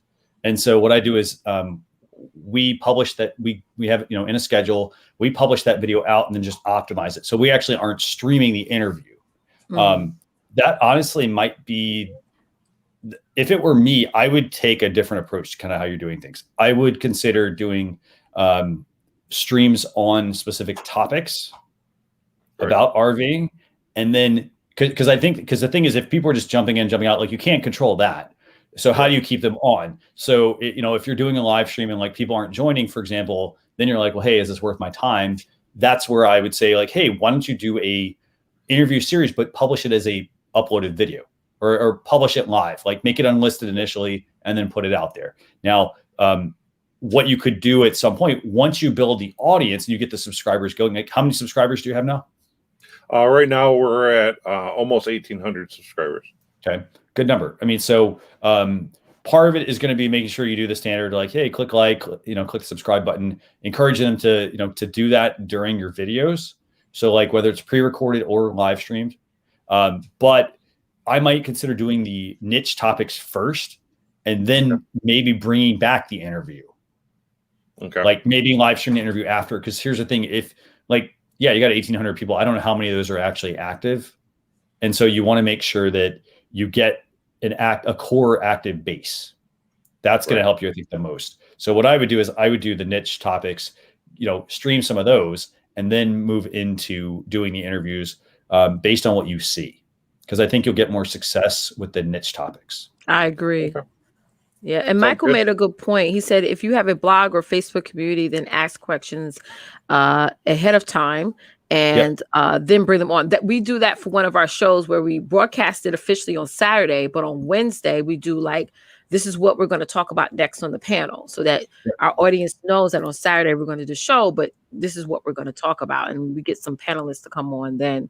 So so you're doing promotion around the show, but I love that idea, Christian. I didn't even think about that. No, and here's the thing, it's something you're going to have to experiment with, but look at the, determine like how long should the live stream be? Look at, if there are other channels doing streaming for RVs, how are they doing it as well? Because I mean, nobody owns the fact that like, hey, I do I do an interview and I interview other RVers, for example. Nobody owns that. So like you just do a better job at having better guests on, and things like that. But look at the angles they're taking and see, okay, well, this one would work better for live streaming and this would be a better pre-recorded video. So that's the first thing. And then, we're doing the RVing, the other RV YouTubers kind of for a networking aspect, building the RV community on YouTube. But definitely the ones that we do that are more niche based, as far as like we've done some RV battery manufacturers and things like that. Those definitely seem to have more engagement. So that falls right in line with what you're saying. Yeah, definitely. That's what I would do. I mean, anybody else that's watching have any advice you want to ask or anything you want to offer Corey here? I mean, I think that, again, I mean, you're going to want to experiment with some of it, but I think once you do the niche topic, I think then you also have those same points, encouraging people to like and subscribe while they're watching the stream. Very good questions. Like, for example, Letitia mentioned this earlier, ask people about, for example, like maybe where they're from, like, again, I mean, if you're an RV, I guess you're kind of moving all over, maybe ask them what type of RV model they use or where they're currently, what's their latest location, things like that to drum up some of that excitement. Okay. But again, it's also the questions that you're asking. Like if people know they're going to join your show and they're going to learn about X topic, that I think is the more exciting part versus like, I'm just interviewing somebody. And if somebody's not a part of the show, I don't think they're going to want to like they'll tune in, but then they might be like, oh, hey, oh, oh, that doesn't really fit me. That's not the type of person that I want to like connect with or something like that. So that's what I would do. So. All right, sounds good. That's all I got. And even go sometimes. Okay, so you know how we go into Google and we'll type in RV. Scroll all the way down, and you're gonna see those keywords pop up. Those keywords are so important, guys, because that's what your audience is actually keying into Google, which is the #1 search engine. So YouTube is the second search engine. So do that, and you can base your even topics around what people are already searching for. That's one thing that I do a lot of when I get like brain fog. Keywords anywhere, and I use Morning Fame a lot, and Google Trends and all that stuff to be looking up keywords and things that search in our industry. Yeah, and I got a good little YouTube tip for everyone. So if you go to YouTube and you search, give me a keyword you want to search for, Corey. What's that? What would be a keyword that you might want to look up on YouTube? Or like, let's go with Google first. Like RV upgrades or RV upgrades. Okay, so here's my little tip here. Okay, so I'm going to go and share this screen. So the tip here is if you're struggling to come up with topics, so like, for example, I could put in RV upgrades, and as you can see here, so let's see if I can make this let's solo this. Okay, so RV upgrades. So like, these are all the questions that people, like, here's what comes up, like websites, for example, maybe some blogs, but you also have a couple things. So you have this people also ask section. This is where, if I were you, I would pull out some of these questions. If you're going to write content, put some of these questions in your content, make it a very structured article focusing on that. Now, the other benefit is this: go all the way to the bottom of the page, and Google has this nice little section called searches related to RV upgrades. Again, these are potentially topics that you might want to talk about, or these are parts that would go into your content, whether it's the written content or the video content. This is very, very useful because a lot of people, they overlook this sort of stuff. But if I'm the user and I'm like not seeing what I'm wanting here, instead of going on to the second page, the third page, which are probably just going to be more of the first page, these are going to be, killer RV upgrades. Like, hey, that sounds like something I want to actually check out, because I'm thinking, oh, hey, that's going to be some really awesome upgrades for an RV. So maybe that's a blog post, maybe that's a video, like, hey, here's 50 killer RV upgrades, and you could, live stream that. For example, if you give them a tour of somebody's RV that has all of these, or you could give them, like, that could be like, hey, here's a slideshow that I have of all of these. So I hope that helps. Okay, sounds good. That is gold. Well, awesome. So thanks a lot for joining, Corey. Really appreciate it. Okay, thank you very much, guys. Bye, Corey. Anytime. Okay, so let's do this. Let's go through some questions real quick here. Let's see what else we got here. So we got Jaden, and we got Salamat, and we got Master 8HO. I'm not sure who that is, but we've got Master as well. We'll bring you all on here in a couple of minutes. Any questions you can see, Letitia, on your end? I see Zane made a good point. I don't know if this is accurate, but he said YouTube don't like people going outside. Have the form before you go live, but once live, don't take them outside. That's a good point. So, yeah, I mean, I guess the one side to that is if you do that, the benefit to doing the form is that you can also like if you have somebody who's helping you produce your show, it'd be great to have that, because then you can tell them, hey, if you have questions, go to this form and fill it out, and then your moderator can potentially feed those in. So that way you're not having to juggle. So you kind of have to look at how you want to structure the show. But yeah, it is good, whether you do it beforehand or during the show, it's a lot easier beforehand because it helps you shape the show that you're going to do. For example, I know what my show is about I roughly know what it's about every single week. And so then I know it's about, and then I start to get more focused about it on the day of the show. So, yeah. But definitely I'm the same way. Okay, so let's bring Jaden on. Jaden, I think you have and by the way, USA Livestream TV, I see you're also there. I'm not sure if you're Carlos or if you're someone else, but feel free to join. And thanks a lot for the super chat. Okay, so let's see. Jaden, so let's bring Jaden on. I think, let's see. Jaden? Hey, how you doing, Jaden? Good. Do you have a question, a specific question? Yes. How do I get monetized fast?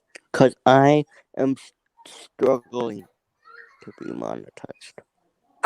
Well, for starters, what channel are we talking about? My main channel. Like YouTube, Facebook, what? Where are we at? YouTube.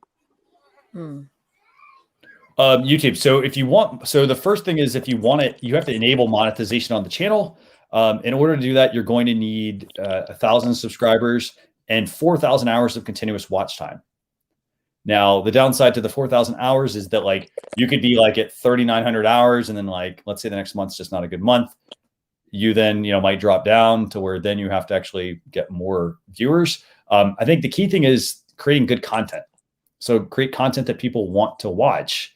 And that's partly like if you're in a specific industry, look at what other people in your industry are doing and see if it's something that you can, that maybe you need that type of segment on your channel. Anything you want to add, Letitia? Right. Yeah, definitely. Especially as like for me, one of my plans for one YouTube channel I just launched is to get people's emails, while they're watching the show somehow, and then like retarget them back to whatever show that I'm about to do next. Like I explained how we have a show coming up next Saturday. All those people who I want to register to watch the show, I want to then remind them to go back to the show. So that's how we're doing it every week, so we can get more hours of time, like you said, the 4,000. I think we have to get 4,000 watch hours within a year, right? It's not like it's a calendar. It's a rolling 12 months. Rolling. Yes. So it's the quickest way for me. Our game plan is just to keep retargeting them back, leveraging list building. That's our plan. Because sometimes, you get one person who watch and they love the show, but then they forget. Life happens. But if we're sending them email notifications, text notification, hey, we're on live, come check us out. That will keep them coming back. And then, normally our shows are for an hour. So, that's one of our game plans. Yeah. So it's, I will say this. I mean, it's going to be something you're going to have to work at. Like you're not going to just be able to just start the channel and all of a sudden you're making money. That's a big misnomer that a lot of people have with YouTube in general. They think like, oh, hey, influencers are going to, or companies are going to reach out to me. Like if the content's really good, yes. But like, at the beginning, you're going to have to work a lot at it. So I guess they just left. Okay. And I like how you mentioned with active subs. Like we want to make sure that people are subscribed. Give me 1 second. Sure. And by the way, Master and Salamat, we'll bring you right on here in a second. And there's a Facebook user that says, hey, are we able to get a live stream review anyway? Yeah, of course. Just join the invite link here. I'll drop that and then just join here, and then I will bring you in as we go through the questions. So, I'm going to let Letitia go through this again. I mean, dealing with how do you deal with distractions on a live stream? This is like life happens, and so like it's sort of planning things out, figuring out the right ways to do things. I mean, a lot of times if you try to live stream, some people will they'll try to force things, and it's like sometimes you just have to do it at a different time, or you have to make it a pre-recorded video versus a live video. So awesome. So you're gonna make a point real quick? Yeah. So I just the baby was crying, so I forgot where I was going with what I was saying. I'm sorry. Oh, no worries. Okay. No worries at all. So if you think of it, let me know. I will. I promise. But I do want to make sure I bring up this one point. I'm going to bring on Master here real quick, and then Salamat, you're going to be next, okay? Yeah. So Michael makes a good point. Don't count on YouTube monetization. Have great content, build community. The one thing I can't stress enough to everyone is to build community. Yeah. And that could be like, and don't think like, oh, I have to have 4,000 people or I've got to have 10,000 people. It doesn't matter. If you have 10,000 people and they're active, fantastic. Yeah. But if you've got 100 people and they're active and you got 1,000 people and a small percentage are active, you're going to get more out of those 100 people. So you can invest the time into the people that are active. So don't think that you can get all 1,000 to do something, right then and there. It's something that actually will take some time. So yeah, it's like, you can make money along the way of getting monetized. So people think, oh, once I'm monetized, I'm going to be making 100K a month. And, I know that that's going around the internet, but that's not really the case. It's just, Thank you, Michael, for making the point. Awesome. So here's what I'm doing. I see USA live stream TV, gadgets and things. I'm not, you said you're here. I'm not sure if you're backstage. I don't see you backstage, but here's the link to join. Let me drop that as well. Again, But Master, let's go bring on Master. I'm not sure what question we have, so let's bring on Master. Master, how you doing? Hello, I'm doing. Thank you for the link. Thank you for giving me the code. Thank you very much. Very helpful. Me, I'm playing game some ML in the Philippines. I'm from the Philippines. Yeah, you're from the Philippines. Okay.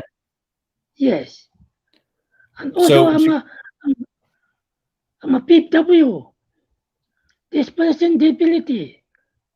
Yeah. I am a PWD. Okay. All of this dispersion ability. Me, I'm a gameplay. I play ML, Mobile Legends.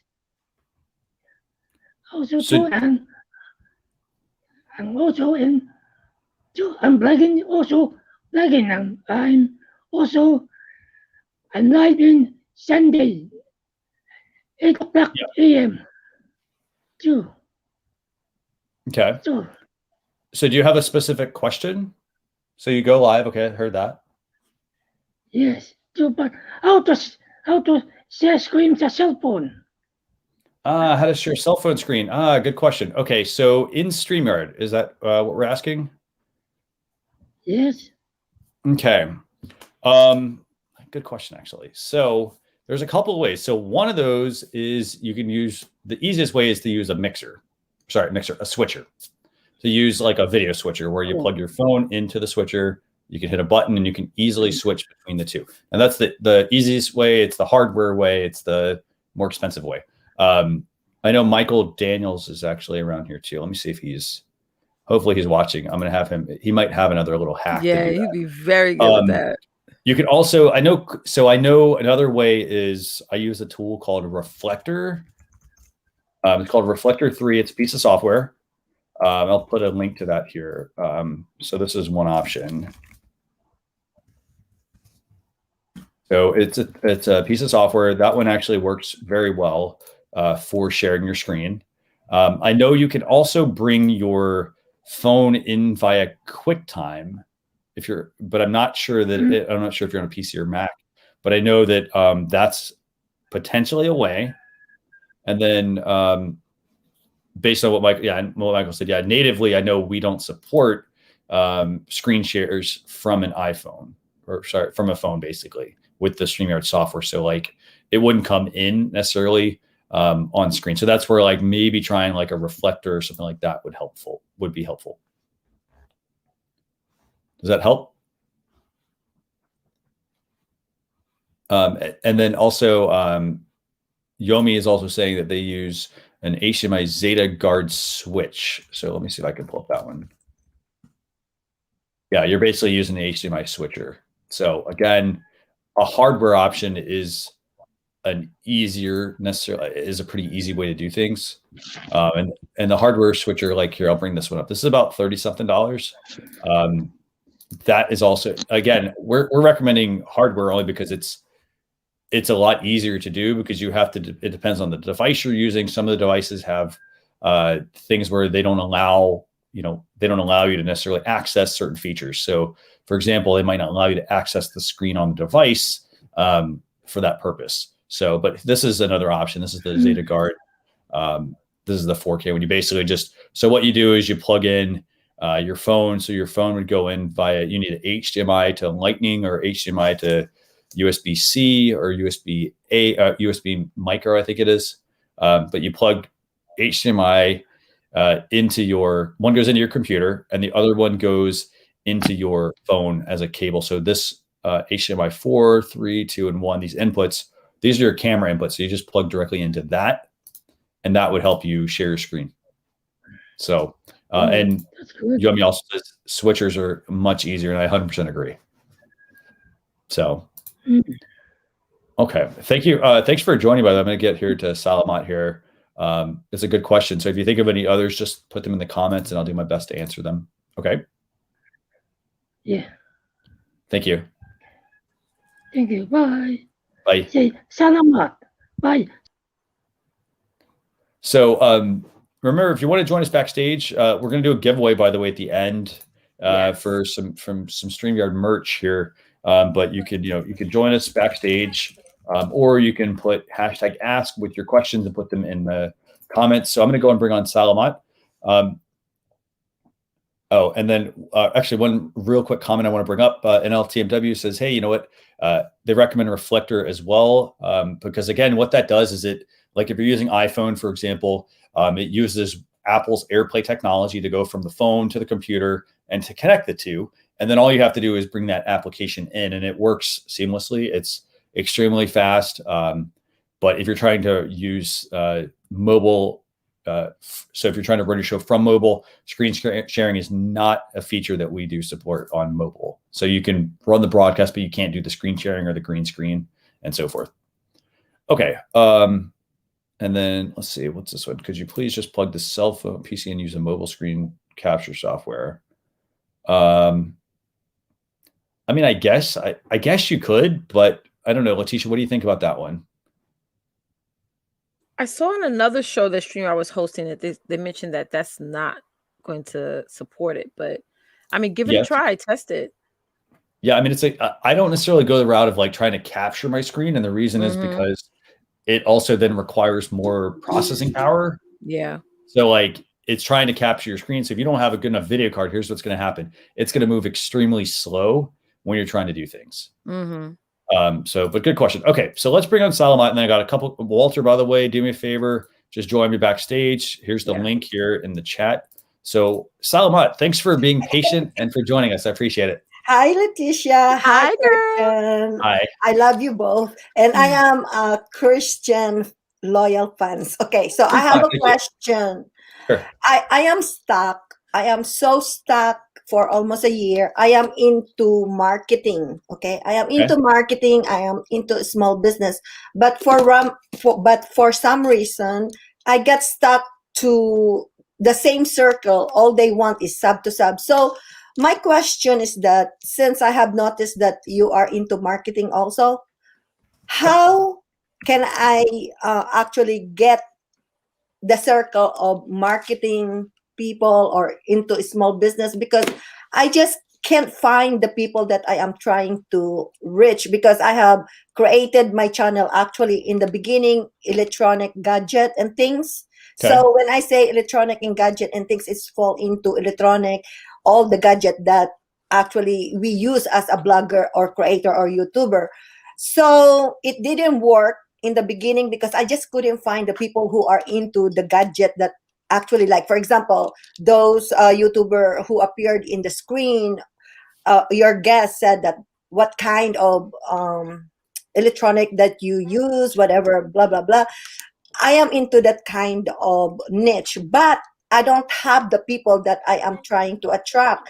All they want is come into the live stream, sub for sub, and I keep saying this is actually a networking organic, not sub to sub. But I just can't find the people. What do I need to do according for me to explore? Because you know how, the way I understand the YouTube works on this community, it's almost like a pyramid, okay? It's almost like a pyramid. For example, I met you, and then I met Letitia, and then through Letitia, me, and then all actually trickle down. But I couldn't find the people who are like, I want to actually follow my dreams, which is I am into small business. I want to actually blog about business. But the people, as far as the audience wise, I can't connect, or I don't know where to find them. And I tried to do the tag. You know how you mentioned you have to tag, like, for example, small business, and you Google a search and you have to connect the that. But I just couldn't get out. I'm still in the circle of sub to sub. Yeah. So what you're doing now is probably way too broad. You have to niche down. So I'm glad you mentioned like how YouTube is like a pyramid. So now what you have to do is you have to become a funnel. So I had the same issue last year where I am a sales and remote business strategist, but my content was too broad. I was like in a big ocean. Really, I wanted to make it, I want to like funnel my followings to a lake. So I went out, I polled my groups, I polled my community. I said, hey guys, what is the main challenge you guys are struggling with right now? And they said list building. So I was like, a light bulb went in my head. I was like, you know what? That's what I've been talking about for years, but I'm also was adding other entities onto that. So now I only talk about list building. I niched it down. Once they get into my world, I will expose everything else. But maybe your topics, your conversations is too broad. So you're going to attract those people that want to, again, do sub for sub or want to sort of like get like what's in it for me type of thing. So now that all my platforms are specific to one particular challenge, now more people are coming to me for that challenge. And once they become a client, then we open up everything else to them. So think about what your main audience, what are they really looking for when it comes to your particular zone of genius, and niche it down. Niche it down. Say, okay, I teach this. I'm very well versed at that. But which one of these are my audience is really searching for right this very second? And then talk about that. But since I am Asian American, this is a funny situation. If I try to speak English, which I'm pretty sure both of you know, I have a thick accent.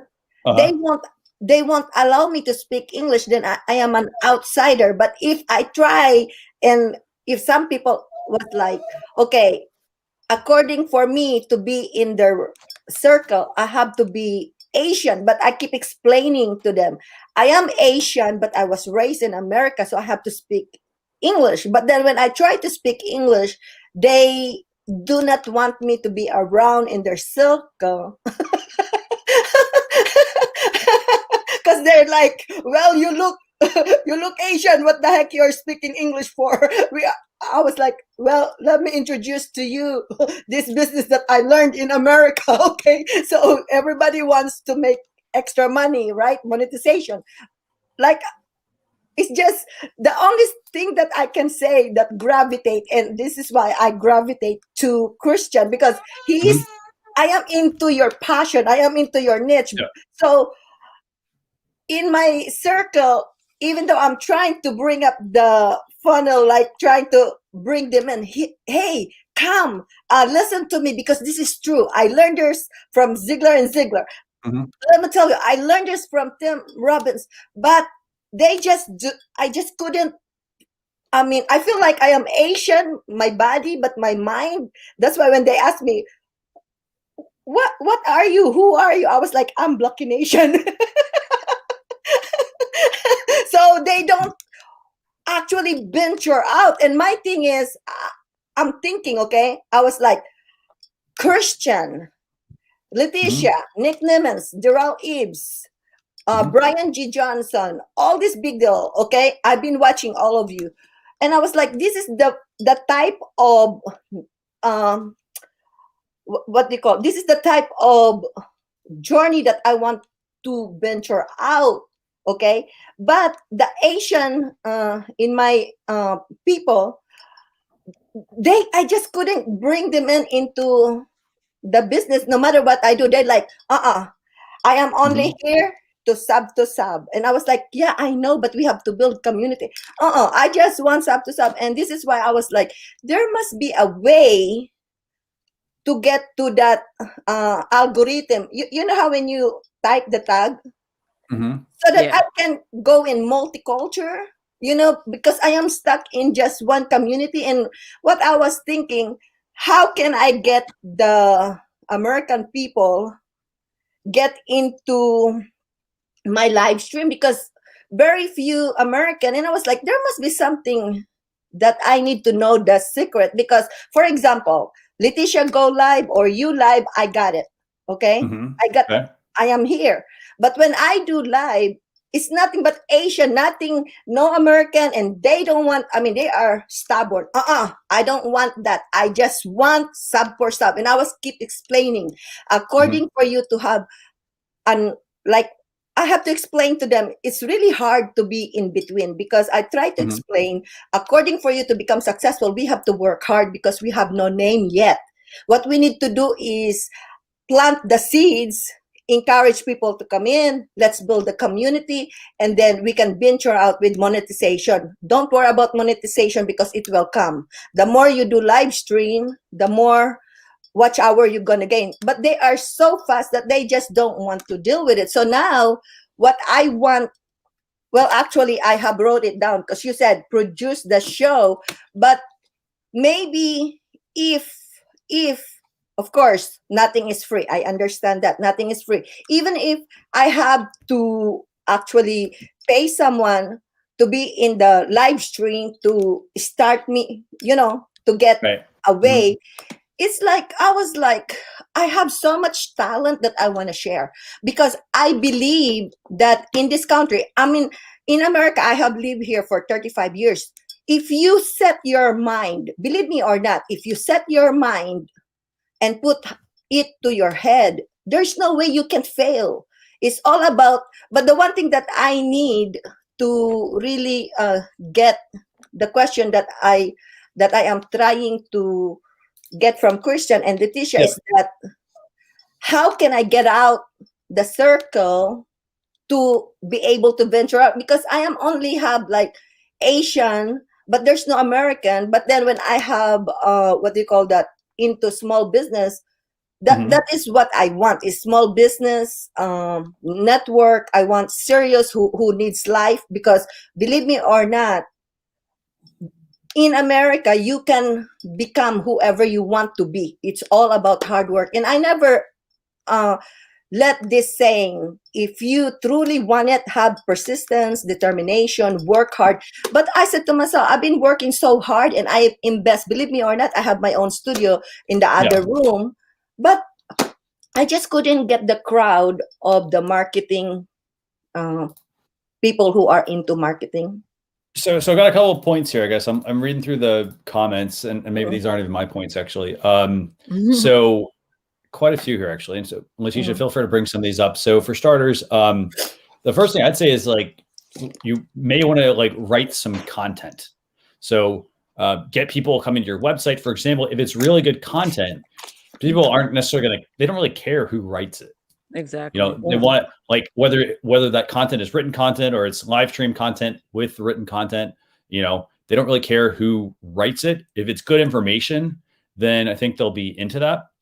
To Michael Daniel's point here, he suggests finding Google Trends for specific products or gadgets.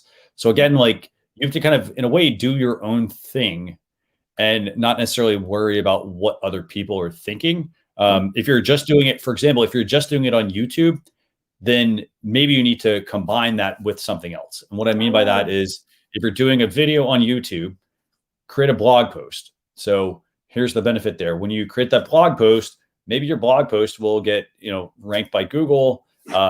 It also then can have the video come up, so you could start to rank two pieces of content.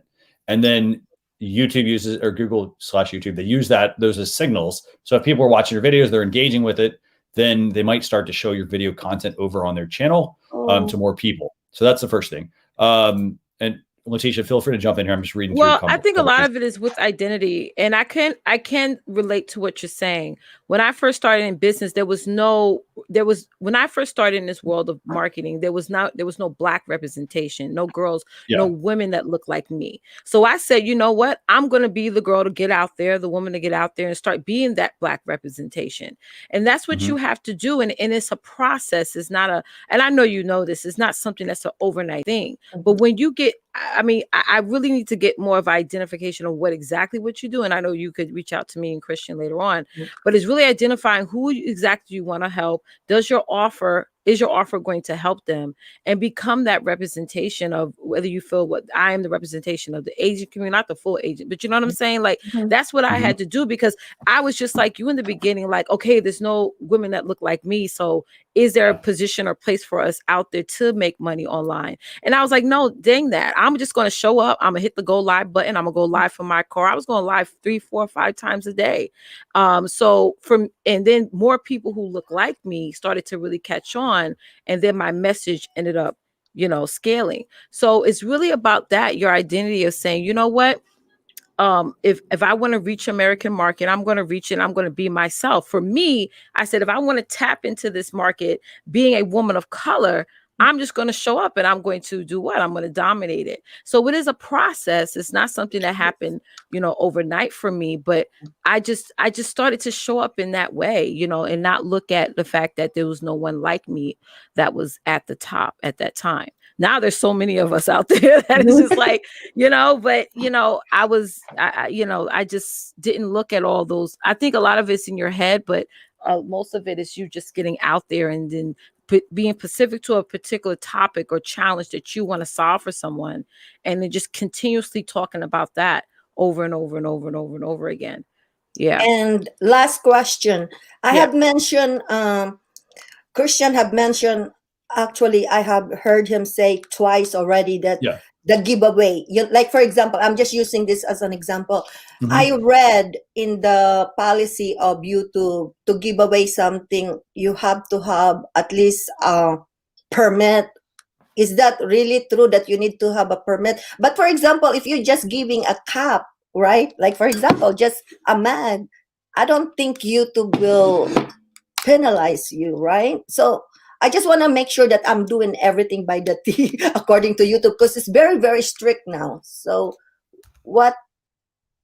because according for people to really get involved with, for example, like Leticia was saying, that you have to start from, like I said, it has the different process, but according for to get the people who really want to stay in for a few minutes or whatever, you need to have a giveaway, like something to gravitate for them, that, oh, I am here because, it's worth it. I am watching her. She's into this, blah, blah, blah. So I want to give away some t-shirt or cups. Actually, I have my own cups over there with my name of my channel. So I'm ready.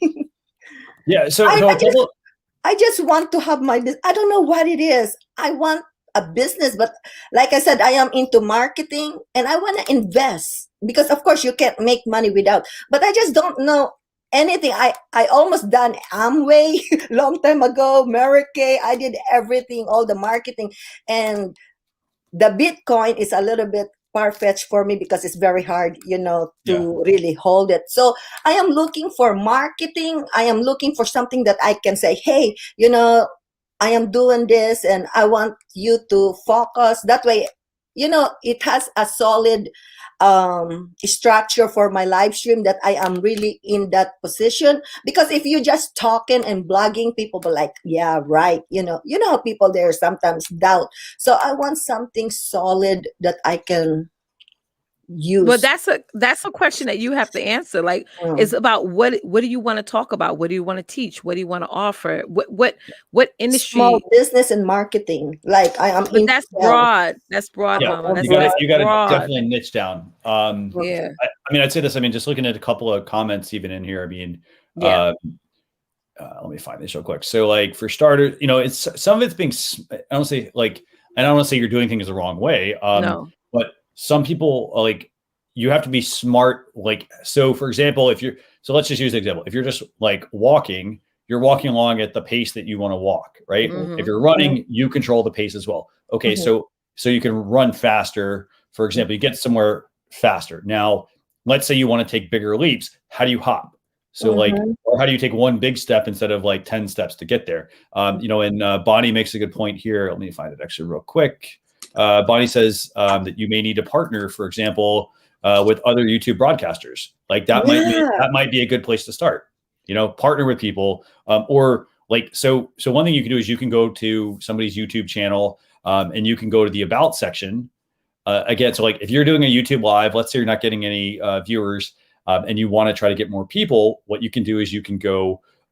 Say you find someone, you're like, hey, that might be a person I want to reach out to. Don't go in there with the expectation that like, hey, they're going to be on my show, but don't be afraid to ask either. Now, if you go to their YouTube channel, there is a section on a channel, and it's the about section. So if you go to someone's channel, let me see if I can pull some of this up. So it means I have hope. I can ask Leticia or you. No, definitely. And I'll show you this. I'll show you this real quick here, and then I'm going to make sure we got a couple more people with questions.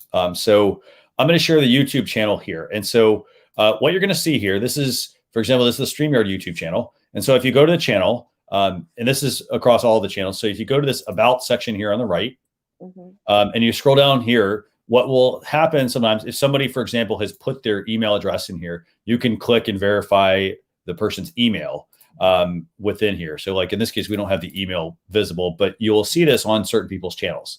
So you may want to go and find a channel. Like I wouldn't do this. I wouldn't go for the top channel. Like, oh, they got 100,000 subscribers. Yeah, you could reach out to them, but chances are they may not really want to help you. Look for people that are a little bit more of the low hanging fruit. Reach out to them via this link, for example, or go on their social media channels and ask them like, hey, I'm interested in, seeing if maybe we can work together and see if you can, for example, maybe you co-host on their show, and that's a good way to get you to get kind of some footing and then do that for a while and then use that as a springboard. But you do need to do what Letitia said, which is you need to niche down. So like when you say, hey, I want to help small businesses. Okay. You want to help small businesses do what types of small businesses, for example, like you're going to have to get more concrete with what you're going to do it about. And as far as live streaming goes, I mean, again, live streaming is a vehicle. So, if you're like, hey, I'm going to, like, let's say you're into dentistry. Okay. And you're like, hey, I'm going to start a YouTube channel about teaching, all about dentistry and explaining like maybe common questions people have about like the types of teeth, different, braces, do they help, all that sort of stuff. Right. And I realize that sort of gets into orthodontists as well, but getting into that angle. So then people know exactly what they're going to get on your channel. So it could be, hey, I'm doing marketing for dentists. And then that's where you can, share some of your information via live stream or a pre-recorded video, either one, that you want to use. And then these are ways for you to then start to get your footing as the go-to person for marketing for dentists. Does that make sense? Yes. And versus, hey, I want to do all marketing. Because otherwise you're going to be all marketing. You're going to try to do all marketing and you're going to kind of be running yourself ragged in a way. Yes, you're right. So, excellent. Thank you. You answered it. So hopefully that helps. Yes, it helps. Awesome. Thank you. Very welcome. Thanks a lot for joining. Thank you. Thank you. Okay. Bye. Bye. Okay. So let me see if there's any other questions here. So, and then one last point, by the way, if she's still watching, greetings. All you need to be is genuine. So find something you're good at, be the best you can be. Somebody else will pay you to do it. Absolutely true. Don't short yourself just because, you don't have 100,000 YouTube subscribers or something. It takes hard work. Like a lot of people think it's really easy. And it's not at all. I mean, the only way some people get there faster is they take shortcuts, and those shortcuts are they partner, for example, with people versus finding ways to get around doing the hard work. So, and then just believe in what you're doing and having passion, never giving up. Absolutely. Okay. So I got two more people. I'm going to bring on Xavier here. Xavier, just tell us who you are, what your channel's about, your live stream, and then what your challenge or issue is. And then Walter, I know you have a couple questions. See a nice green screen or blue screen in the background now. So Xavier, thanks a lot for joining us. Hey, what's going on? Can you hear me? Yeah, we can hear. Yeah, just fine. How you doing? Awesome. Yeah, no, this is really, really cool. So I started using StreamYard like a couple weeks ago, and this is a really, really cool thing that you guys do just for people to be able to ask their questions and for you to review it. And it shows that you're using the platform itself. So like if it's going right for you guys, it could go right for everybody else. So this is really cool. I just wanted to shout that out. So my show is called A Pretty Normal Podcast. It started off as an audio podcast. Started to move it more towards YouTube just because I'm a video editor. So I wanted to incorporate more video into it. Right now we focus on politics and then collage art. So it's kind of like I'm trying to find the niche still between politics and where art and culture and all that like intertwines or whatever. So right now what I've been doing is for my guests, I've been having like clips where we'll watch it because it's politics oriented. You want to talk about the news, and streaming I think is a good way to talk about news as it's happening. You don't have to like wait for that record and then publish. What would be the best way to, I guess, have you and your guests see it at the same time? Would it be to like screen share from YouTube, or would it be better to download it, rip it, and then edit out the part? That way you're not, I guess, using YouTube. Let's see. So the first thing is it going to be audio? Is there going to be any audio in the video you're going to be playing? Yeah, so most likely. So it would be like, this speech happened today or this happened on the news. Let's watch it and then talk about it. So one thing you're going to have to be careful with on that, if I were doing that, I would actually mute the audio. The reason I would do that is because if you don't unmute it, YouTube might consider it copyright. Mm-hmm. And so they could flag it. I've had things happen before where I've played, like I talk about social media news, and I played a video of a Snapchat feature that had come out, and I got flagged for that. So, you do have to kind of keep that in mind if you're like if you're trying to use some monetization tactics and whatnot, they will potentially flag it. And then depending on how many times you get flagged, it's not a good thing. It's such a strange thing though, because I watch a bunch of YouTubers that like talk about politics and stuff, and they'll play the video clip, and then so like they're running, and I never understand like what is the gray zone and where you get in trouble with that. Yeah, and that's the odd thing. There is a gray zone, but I'm not exactly sure like what it is, and I say that because it tends to vary. It could happen for one person, it may not happen for someone else. So you are going to have to you're going to have to be careful with that part. Now if it were me, what I would do is I would almost like grab just the clip, remove the audio from it, and then you can just talk about what it is maybe and like link off to it. Because again, I mean, the toughest part is like when you share it, you don't know what's going to happen. You don't know if YouTube's going to flag it. They may not flag it till after the fact. So, you put all this effort into it and then they get flagged. I'm not saying it's going to happen or not. So that's what I would do. And I would use the screen share feature. So I'd use the screen share feature. That's going to bring you up, and then it's going to put, for example, on the side of the screen, like you'll be on the sides, and then maybe your topic could be in the middle. What I also do is I like to solo it. So like, for example, I might solo you like I'm doing now, and then I would have it where so that the solo would be like the screen share, and then I would be behind it, able to talk over it. So as long as you and your guest are in there and unmuted. So that's what I would do. Cool. So, all right. Yeah, that's a tricky one, just because like all the YouTubers, like that is literally how they run their shows, is by talking about news clips. And like I never know if it's because it's news and you're commenting on the news, how it works. But thank you for the advice. And I wish I could give you concrete advice, but I just don't know because it tends to vary between. I mean, I shared what I thought was valid, a video that was on YouTube, but hey, it got flagged. So yeah. All right. Second question. Yes, I did. So now the next thing I want to do, like meetups essentially, where people do collaging together. I'd like to somehow have two cameras. What I was thinking of doing was, I guess, sending a link to my cell phone and then having that as a second user, and then just positioning that as like a second camera. Is there a better way to do it, or what do you think about that? That's what I would use if I have the device already around.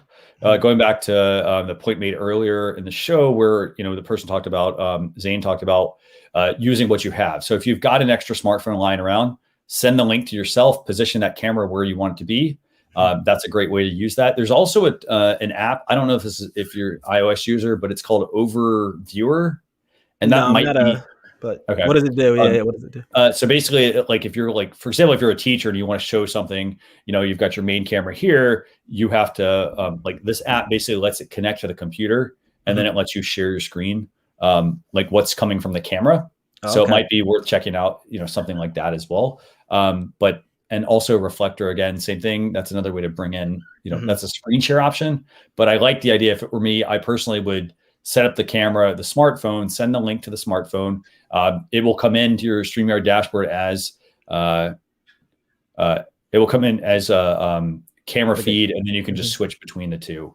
Or you can have that as the main thing, and you could have that up, and then you could be on the side talking about it. Now, one other little tip I want to give you here is if you have an old pair of headphones, plug it into the headphone jack of the second camera. Okay. And you can cut the cord if you want to. The reason you do that is because, or maybe for starters, just plug it into the jack.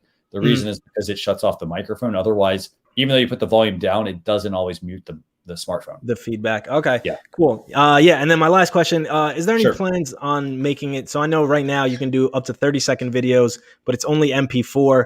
Is there any thoughts on also being able to host .mov? Because I know then you could do transparent overlays. You could do like lower thirds and stuff. I can put it as a feature request. I know we get a lot of people asking for that as well. So only thing I could do is just put it as a feature request. And I don't know. I don't do the development side, so I don't know how hard it is for them to implement that. But it seems like it's a pretty easy thing. So hopefully they'll let us know when we're going to come out with that. So awesome. Yeah. Awesome. Thank you so much. Those were all my questions, and I love what you guys are doing. I love StreamYard, and it's been great. Thank you so much. Anytime. Thanks a lot for watching. All right, cool. See ya. See ya. Okay. So Walter's got some questions, and real quick before I bring Walter in, Michael makes a couple of points here. Don't take the chance. This is like if you're sharing audio, for example, on a live stream. Don't share the audio just because like, oh, it happened, someone else used it, so I should be okay. Follow the rules as much as you can, because you don't want your channel shut down. I mean, that could be not just the revenue side, but it's a lot of things that can happen. So just be very mindful of that. So it may not happen to you, or it may not happen to you for 6 months until it happens to your channel. So keep that in mind. Okay, so let's go and bring on Walter. Walter, I know you had a couple of questions. Hey, good evening. Good evening. Yeah, right. Good afternoon, everyone. How we doing? Good. How you doing? Doing good. I want to thank you for the StreamYard gifts that you sent. You're very welcome. Those. I had made a point to wear my StreamYard gift, but got caught into wearing my Nautica polo shirt. So my apologies, because I had a show to do early this morning. So I tend to try to stay with the brand and everything. Good afternoon, Letitia. How we doing?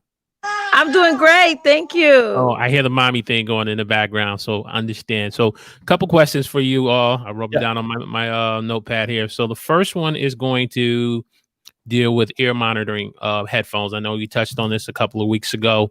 I put something in your Facebook chat. I was looking at what's called the BASA Professional Ear Monitoring headphones. I'm not sure if you're familiar with those. Okay. I think roughly about $60.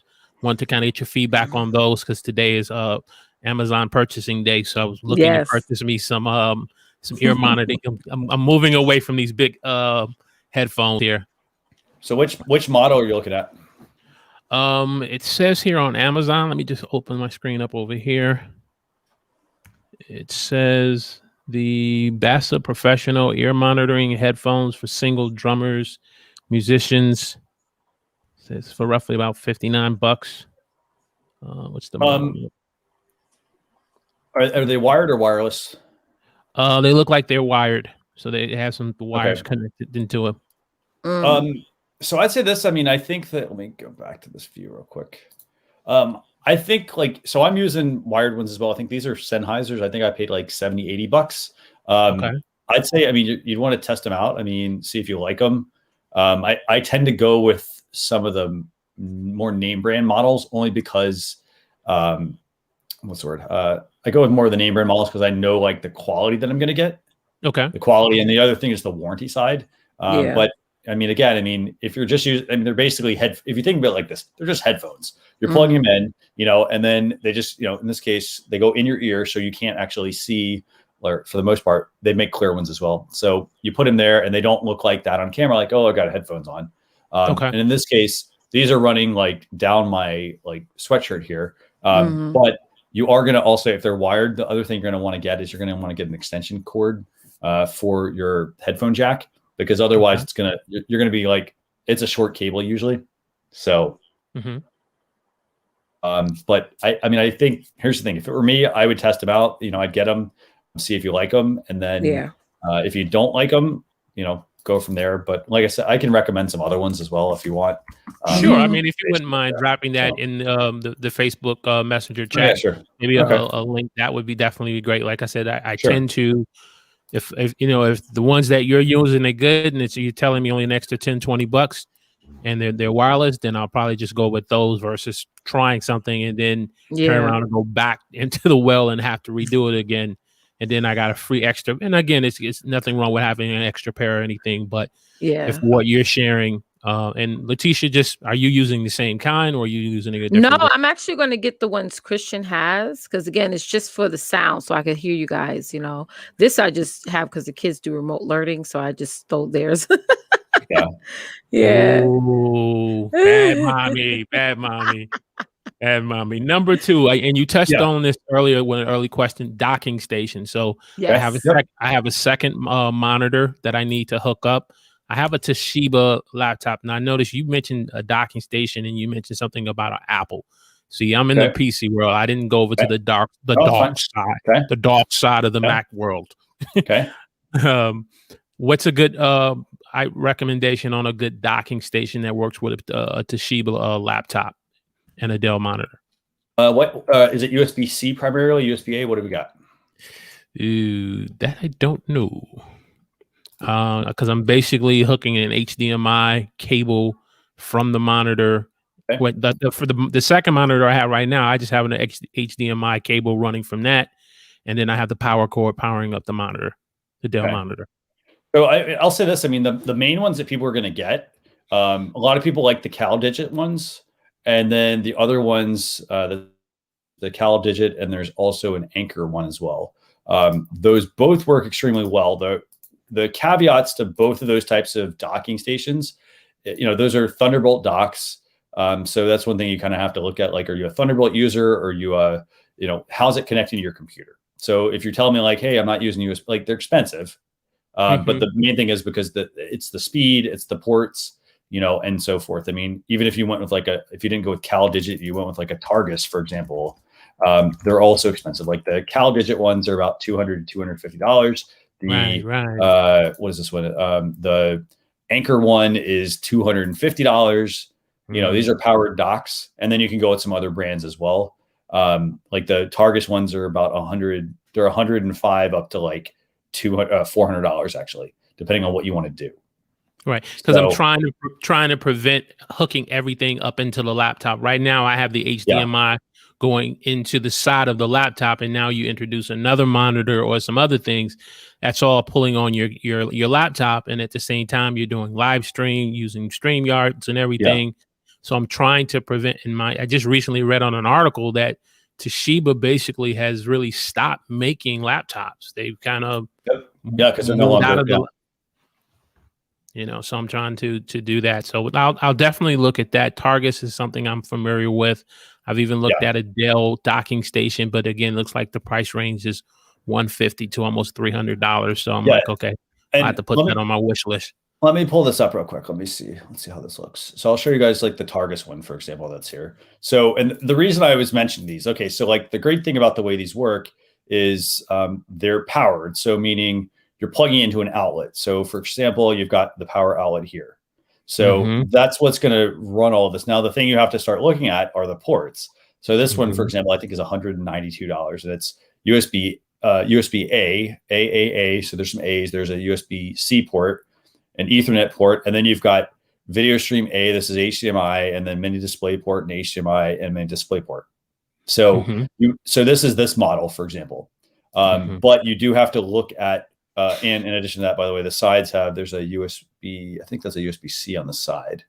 Looks like a USB-C on the side. There's also a headphone port there as well. But what you have to look at is this. When you're adding like a docking station of something like this, the hardest part is it's the connections you're using. So if I'm, for example, plugging in, like if I need HDMI, some of these docking stations will work great. But if I'm somebody that uses a DisplayPort, then I'm going to need a DisplayPort HDMI adapter or something like that. So you kind of have to know what equipment you have now and sort of plan out a little bit, because docking stations, as I mentioned, they don't seem like they're very cheap. Right. And so the challenge with that is, if I'm using like HDMI monitors right now, when do I think I'm going to upgrade to USB-C? Because I want to try to get as much life out of that docking station. Okay. Does that make sense? Okay. So makes sense. Okay. It's a great way to approach it, because like I said, right now it's just one is going into the laptop, the other one is kind of sitting here just for appearance to just look real good. And I'm like, I really want to get this third monitor up. So definitely gave me some homework. Letitia, a question from you from an e-marketing question standpoint. Been loving the shows you're doing this week. Thank you. I took a look at my MailChimp account. Haven't really used it in a while. And I noticed, it has my old address on it. And so I was watching a video and it was saying that you have to kind of have an address on it. Like, I'm not really interested in updating my address on that. So talk to me a little about Constant Contact. Do they kind of require the same thing where you have to have a PO box or a business address? Well, yeah, you could Facebook message me, but you can get a address. Like I have mine through Regis. Okay. So I have my business address. It's not like an actual address, but people can send me stuff through that. So it serves the same purpose as a PO box. Yeah. But yeah, I mean, most of these autoresponders, you do need to have an address. You can't. There's no get around with that. Yeah.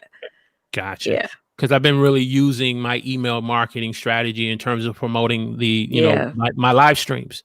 So I had a special guest on, and find out this guy's from the Toastmasters group, and so I really leaned into the email marketing. The only thing is, I'm doing it by group email or one-to-one, and I'm like, okay, I really need to get into my MailChimp, and it's like, we want you to update your address, and I'm like, you know what, you guys have made so many changes to this thing, I don't even want it anymore. So I just kind of just closed the account. So I just wanted to kind of get your feedback on that, because I can understand what I think your second guest before the last one, wanting to try to reach out to individuals to connect. I realize you got to do a lot of networking. You got to really lean on email marketing. You got to connect with individuals, like we've kind of connected with one another. And I think that's the only way you're going to grow your YouTube channel, grow your platform. And so that's the reason why I wanted to ask you that question. The last question, Kristen, is in terms of zooming in and zooming out with StreamYards, because I've kind of watched you. I've watched a couple other individuals. So kind of share some tips and tools on, especially when you have the guests like we have here on a way of good, zooming in and out to be able to enhance the stream. So for example, like one thing I always try to do is, before I'm going to actually go live, I try to test the content I'm going to share. So like, let's say I brought up an image in a Google tab or something like that. And I'm like, hey, I'm going to bring that into the stream. I'm going to show people. So I kind of have to think, for example, the easiest way is just to do a screen share, but then I could also just make that an overlay. Like if it's a graphic, does that make sense? So like I could download it and then put it in my StreamYard dashboard under the brand section. If I go under, for example, the overlays, I can add it as an overlay. Now that might be easier because then I could just click. For example, I've got a couple overlays here I'm going to pull up. For example, like here's a quick little overlay tip. Hey, if you have a spare smartphone, you can repurpose it while adding another camera angle to your broadcast. Just send yourself the link and join, and it'll bring it into your dashboard. So for example, that's an easy way to bring up an overlay. It's just a simple click, right? But if it's something like, if it's like an article or things like that, and I want to be able to scroll and have some interaction, what I might do instead is I might open that tab and share it, but I want to make sure that I know kind of how it kind of works. So like, how does it look on screen?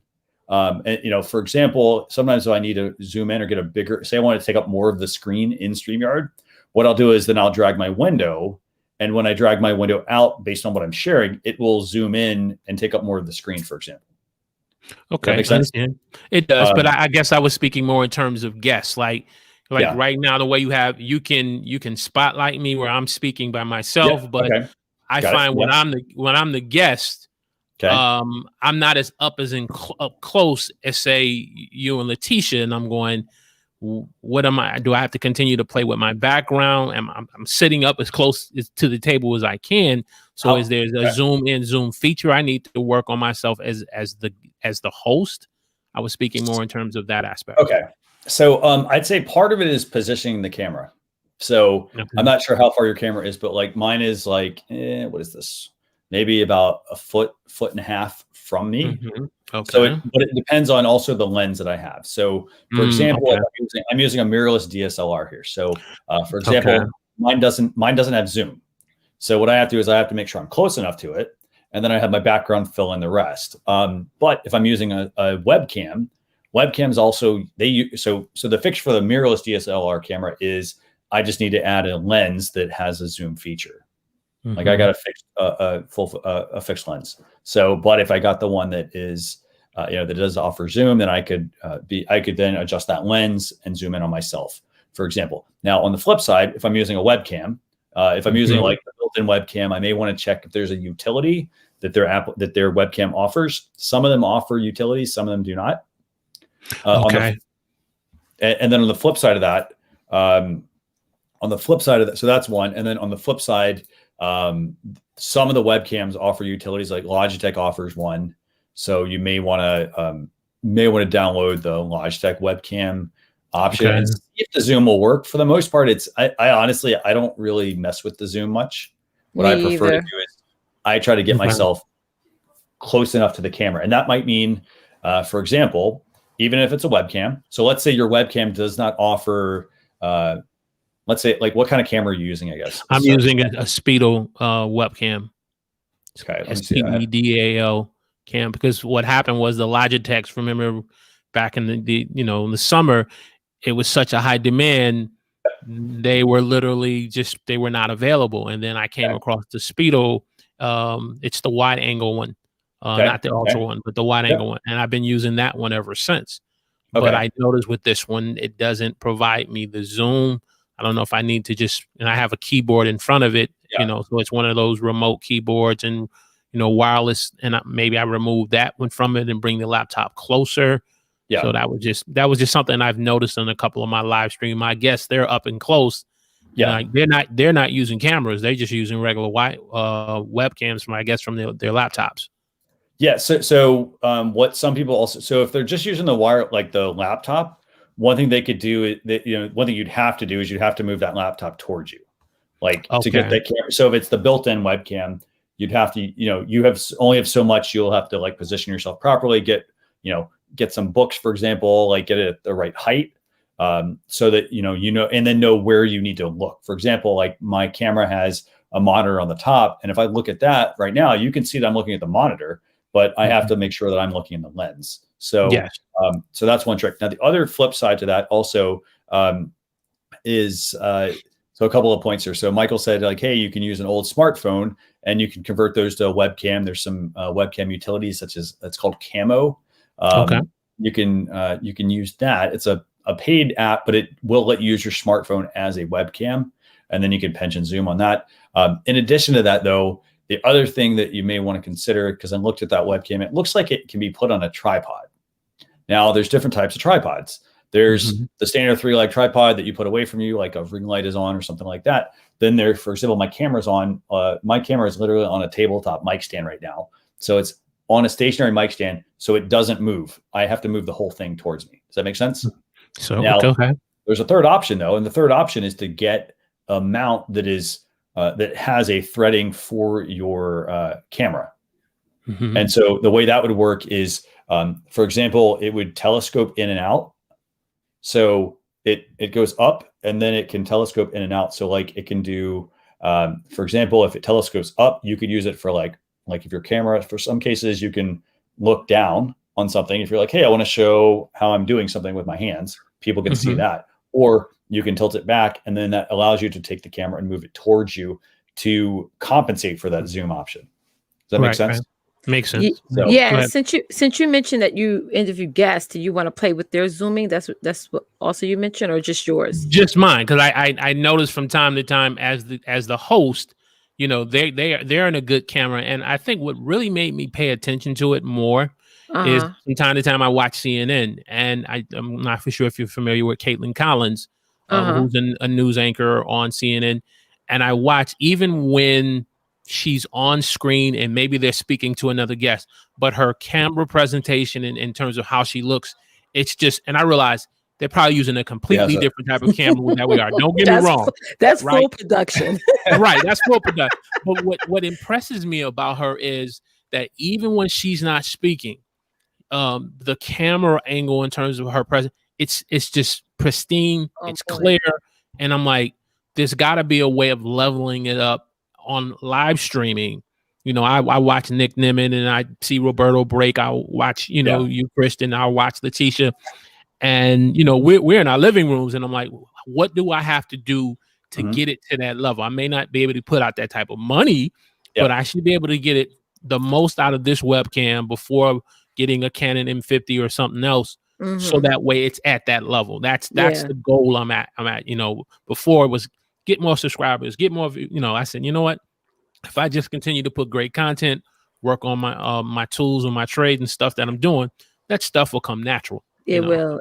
I like this view, actually. Me personally, I like to be further away from the camera. That's why you guys see me more further away. Christian likes to be up close.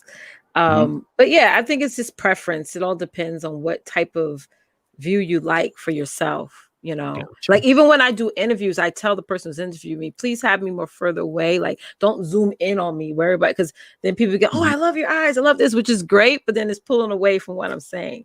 So I'd rather them see the whole ensemble than seeing me right up close on the camera. Gotcha. And a couple of quick points here, by the way. So I'm going to share this with you. So this, for example, is the mount that I was talking about, the Archon mount. Mm-hmm. So, for example, there are some Amazon ones as well. I don't know if this is the same. Like, I'm not sure if the Amazon one's the same. I don't think it's the same. It's not the same brand. But for example, the way this one works, as you can see. So let's see. So this one, let's see if I can zoom. So they have so it mounts to like a desk, and then it has this telescoping pole that goes up, and then it can go out. And then in this case, it looks like I think it has a ball head. So it allows you so it can be multiple purposes. Actually, it can shoot down. Now, this one also includes adapters as well, though. You have to think about like the big picture. So the good thing about something like this is it's not just one mount. It's one structure, but then I'm able to attach different heads to it to do different things. For example, to connect a DSLR, to connect a tablet, to connect a smartphone, or maybe I have one of each on my desk or something. So it includes those mounts, but the thing is, it does give you the ability to, as you can see, like you put a DSLR on this, yeah, fantastic. But if you put on like a webcam is going to be super lightweight. So you'll want to kind of test that a little bit and see if it works, but pretty easy to do, pretty easy to use. But that's something to consider. I mean, like I said, that one's about $130. So that's the only downside to it is mounts are or can be expensive, but you do kind of want to plan some of them out. So there's lots of options. See, I have the switch pod. Yeah. Okay. Because I do a lot of my recording on my iPhone, and I have an additional ball head with it. So I know the webcam has the ability to be mounted on the switch pod. So that's something I will try. I think today I just had my ring light to my left, just for more, because I'm right in front of the window. I just redid my whole desk. I have more lighting now.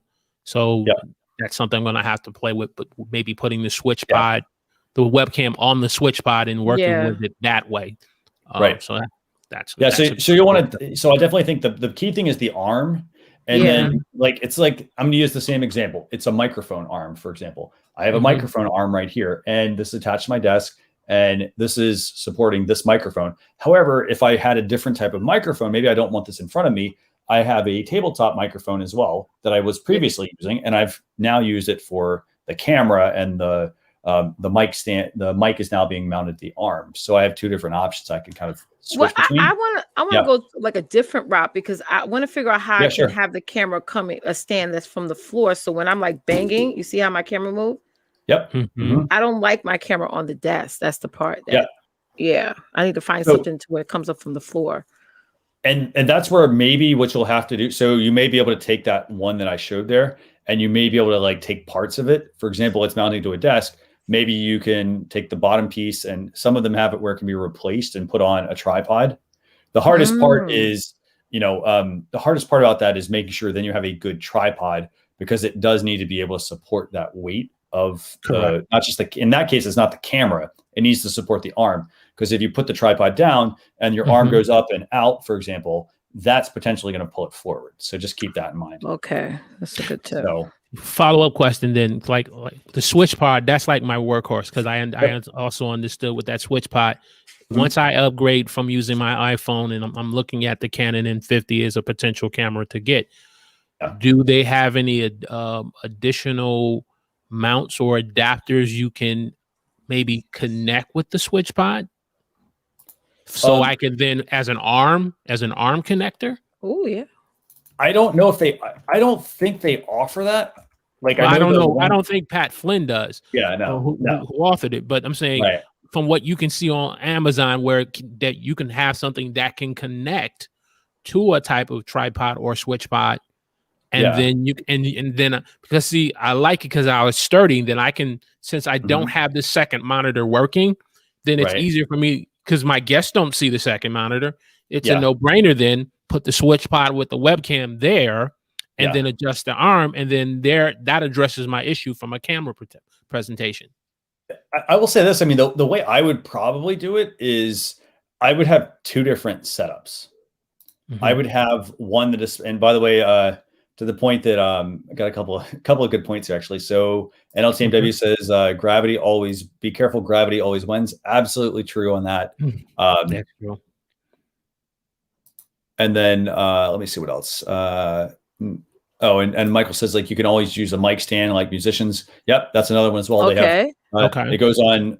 It goes so it's a heavy bass, and then like for example, it's just like one big arm that you can put. Like people might use it to hold sheet music or something like that, right? That might be one option. So you have the bass, and then maybe you just have to find the right threading to go with the other pieces. Now, to your point about like, and this is what I do. I would say have a couple of different setups. So for example, if I'm going to be mobile, I'm going to use the first one you mentioned, you know, the one that's like for the like not the selfie stick, but like where I can put it as a tripod, a little mini tripod.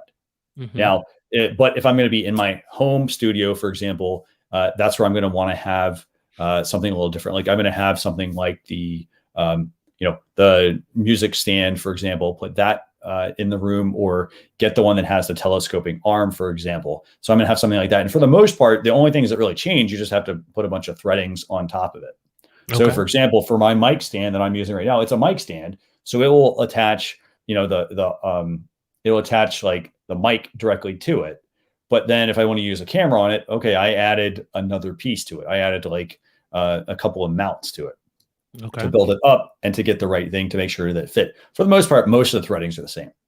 So yeah, not a whole lot really to have to worry about there. Let me see what else is here. And there's a few, you know, I'm going to put a link here to the Archon mount one. Okay. Perfect. Appreciate it. Like I said, today is Amazon Day, so I got to look at the terms of the projected budget, what I'm gonna spend, and then okay. So yeah, I think everybody should come here before they purchase on Amazon. No, I mean, and I like the way. Tip. Exactly. I mean, I like the way, Kristen, you're able to pivot, because I know for the most part when someone looks at your thumbnail, you're talking about live stream reviews and just live stream. And, you know, to be able to say, hey, look, let me pivot. And if this is going to help 10x their live stream more from, you know, because I've been looking at working with this webcam. I'm like, how come I can't get myself to move forward? Yeah. Unlike my guests, they're just nice and good. No one's complaining. I'm like, I'm the one far back. And I'm like, this got to be a better way of doing this. Yeah. The key point that I also want to tell people real quick, you know, so Amazon Day, for example, for NL BMW, I think that's when you're making your daily Amazon purchases, right, Walter?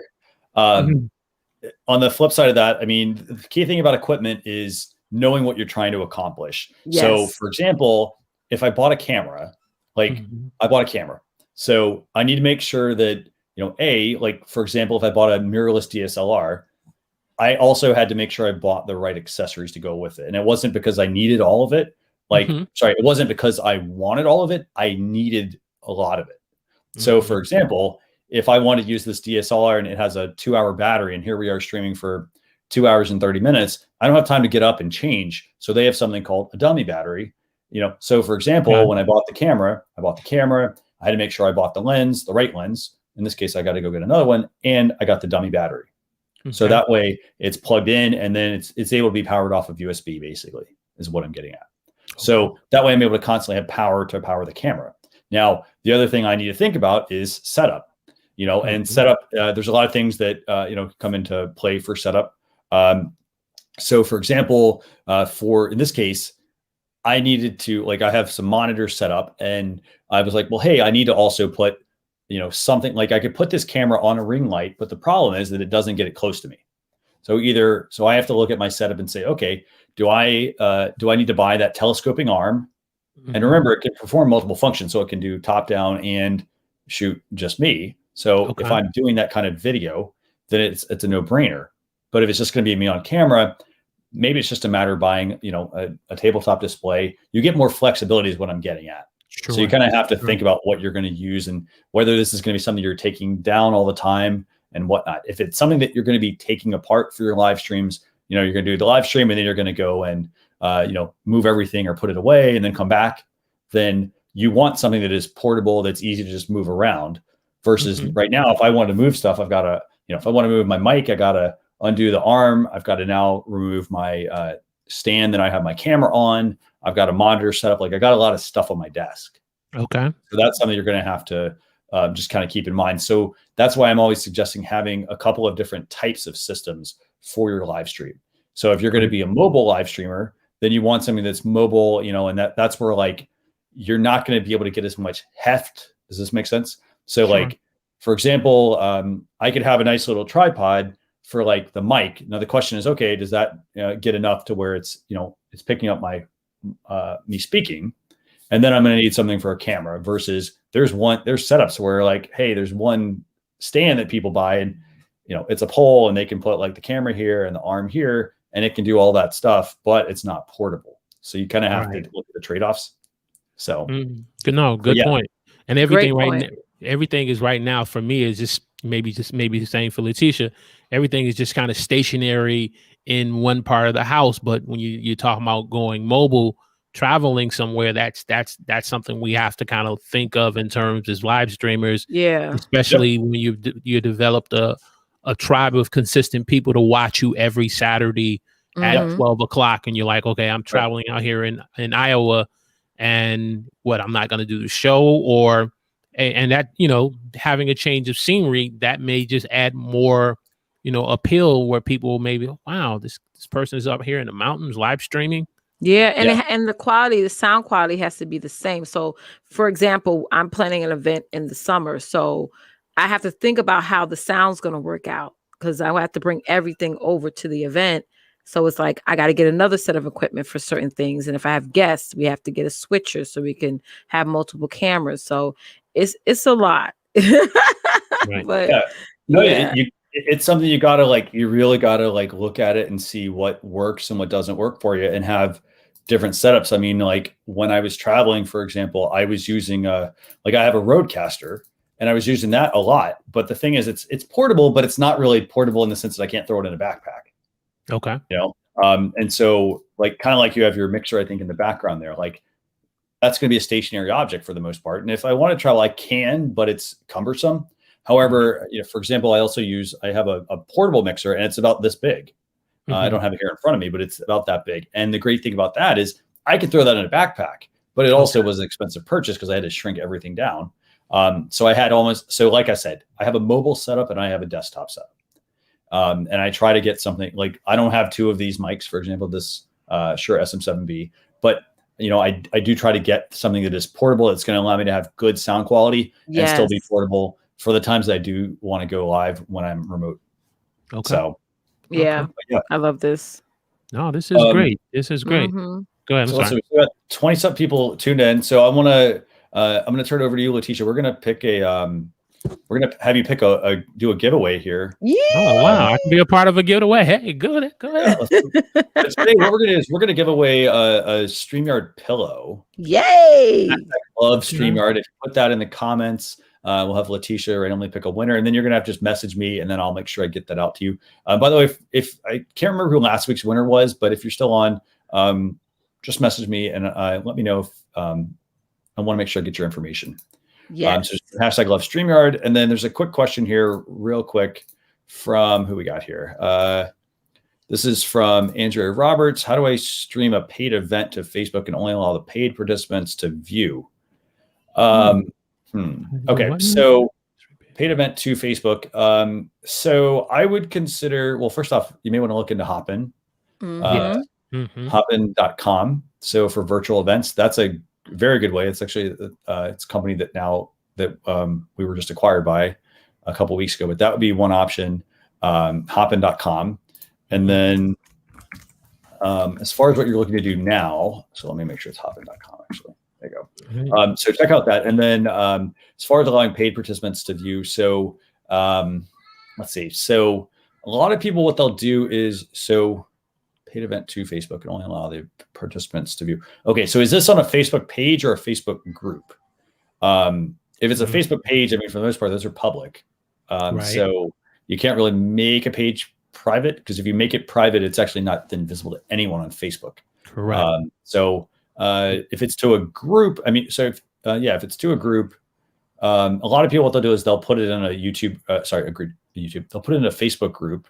And then what they'll do off of that, let me go back to this, by the way, they'll put it in like a YouTube group. So you're going to do it to a page. Okay. Yeah. I don't know that. I don't know if that's even possible. Everything I've been looking into, Kristen, is probably a group. Right. A group's probably going to be the best way. You know, going to a page, like anyone can join that. You can set up on a Facebook page. There's the ability to set up an event. So that might be like one way to try it, but it's hard because it's then public. So do you have any tips, Letitia, maybe on that one? Yeah, whenever I do a live event, I do sell live streaming tickets. So what I do is I set up a Facebook group and I stream the event in the group. That's the simplest way to do it. And I've been doing it that way for years, and it works perfectly because when somebody purchased a live stream ticket, then we send them the URL to the group in their email confirmation after they purchased their ticket, and then they join the group. My VA, she's like the door woman, and she goes and checks to see if they pay through PayPal, Stripe, or whatever, and then she'll add them to the group. I mean, that's the easiest, most streamlined way. And then if you're going to do upsells and all that stuff, everybody's in the group. So you don't have to, find anybody to say, hey, did you check out my offer that I did on my event? So I've been doing it that way for years. I'm talking about eons. Yeah. And it's just easy. Yeah. I have a winner. So that's probably what I would do right now. I mean, just again, the paid group is the easiest way. You can also go in and do, like, in a Facebook page, you can set up an event and stream to an event. But I mean, that maybe try that one as well, possibly. I'm not sure if you want to go that route. Feel free to PM me if you have other questions. We can kind of walk through the situation. But that would be really good. So, Letitia, do you have a winner for us? I do. And through my spinner, it said NLTMW. Okay, we're gonna have to. Okay, so NLTMW, I'm not sure if NLTMW, did they win last week? I can't remember. I don't remember. I'm sorry. I think he did win before. I have a second placer. I think he did win before. So NLT, I think he did win on the other one. Okay, so NLTMW, if you won last week, let's give this one to someone else. Okay, the next person is USA Livestream. Awesome, perfect. So USA Livestream. Okay, so do me a favor. I'm going to have both NLTMW and USA and Livestream. Do me a favor and send me a message. Yes. Send me a private message with your details. Like, I just want to get your name, your address, all that sort of stuff. Just send me a private message and we'll get that taken care of. And we'll get that out to you. Awesome. Okay, so with that, let me see. You know what? We got one more question here. Let me check this. Yeah, I see a question came in. Yeah. One other question. Let's see, real quick. So, what's the best way to have a Zoom gallery imported into StreamYard and also have the StreamYard broadcast to Zoom? Very tricky. I mean, I'll be honest. I wouldn't use both. I don't really see the purpose. Me either. No. So, if it were me, I would try to just use one product. So, like, if you have a specific like why would you use the other product? I see why people do that because you can create like a registration page in Zoom. So I get that part of it, but what about breakout rooms? Let's say if you're going to be doing and you're going to put people in multiple rooms and then eventually bring them back to the main room, which is where the live stream is going through StreamYards. For example, like that, because particularly when I use Zoom on the weekends for our church, because right now, because we're not meeting, we have Sunday school classes. So I'm responsible for creating all the Sunday school classes in the breakout rooms. You still have your main room as the main thing as everyone comes on. So I have one class in the main room. So maybe I'm going to broadcast now the service through StreamYard, but we're still on Zoom. And that sounds like that's a whole lot of work just based on your reaction. Yeah. I mean, you'd have to use you'd probably have to use OBS to bring it into StreamYard. Okay. So, I mean, that's the key thing with that. I mean, because that would allow you to do basically doing a virtual camera. So you'd be able to, it would link out to OBS and have it connected different ways. So, but again, I mean, it comes down to what they're trying to do. Let me just look a little. Yeah, I mean, it's for the purpose of having guests. Like you can have up to 10 people on one screen in StreamYard. Right, on screen, yeah. 12, and you have to look at the experience. That's the other thing. Yeah, sure. because sometimes people will they'll have too many the experience is key. Because if somebody comes on and it's not very good, then why it's hard for people to follow that. So okay. Well, yeah. Up north, by the way, up north of 60. Thanks a lot also for the suggestion about a remote camera option. The remote person could be delegated the ability to allow people to join, control camera, and mod comments. Thanks for that suggestion. Right now, what I would do for that is I would send the person the link and then have a producer or have multiple producers logged into your StreamYard dashboard to be able to control that sort of stuff. So I get what you're saying. So, but you can sort of do that right now if you send the link to people and they can then join. For example, Letitia and I, as long as we're on the same script and we know what's happening when, that's why you should have a run of show. That's something that we could theoretically do. Knowing, for example, she could be just responsible for the camera pieces and I could be responsible for some other part. Right. That makes sense. Okay. Awesome. And then we'll also make them note Zane said about having the ability some additional payment options. We'll make sure we also make a note of that as well. But that's gonna do it. I don't have any other questions. Anything else, Walter?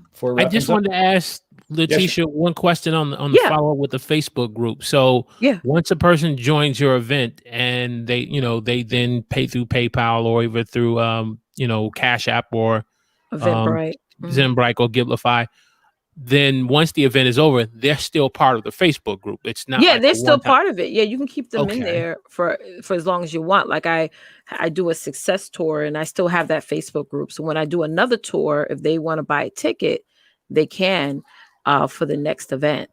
And you're using that primarily Facebook group for event purposes, not only something event. So you're not using it as something for tutorial or training for individuals that follow, you in terms of, what you offer. So that's I upsell in that group. Like if I have a package, since they already a paid traffic because they paid for something and they're in there, I do offer other things, Yeah. And they'll get a special discount because they purchased one event. So if I do another one, they'll get a couple of percentage off and they still can remain in the group. But online, let's say if you're providing online coaching to individuals, so you would just have a separate Facebook group for online coaching. Yes, for clients. Yes. Yeah. Okay. That's what I was trying to get clarification. Yeah, you want to separate it. Yeah, it's much easier that way.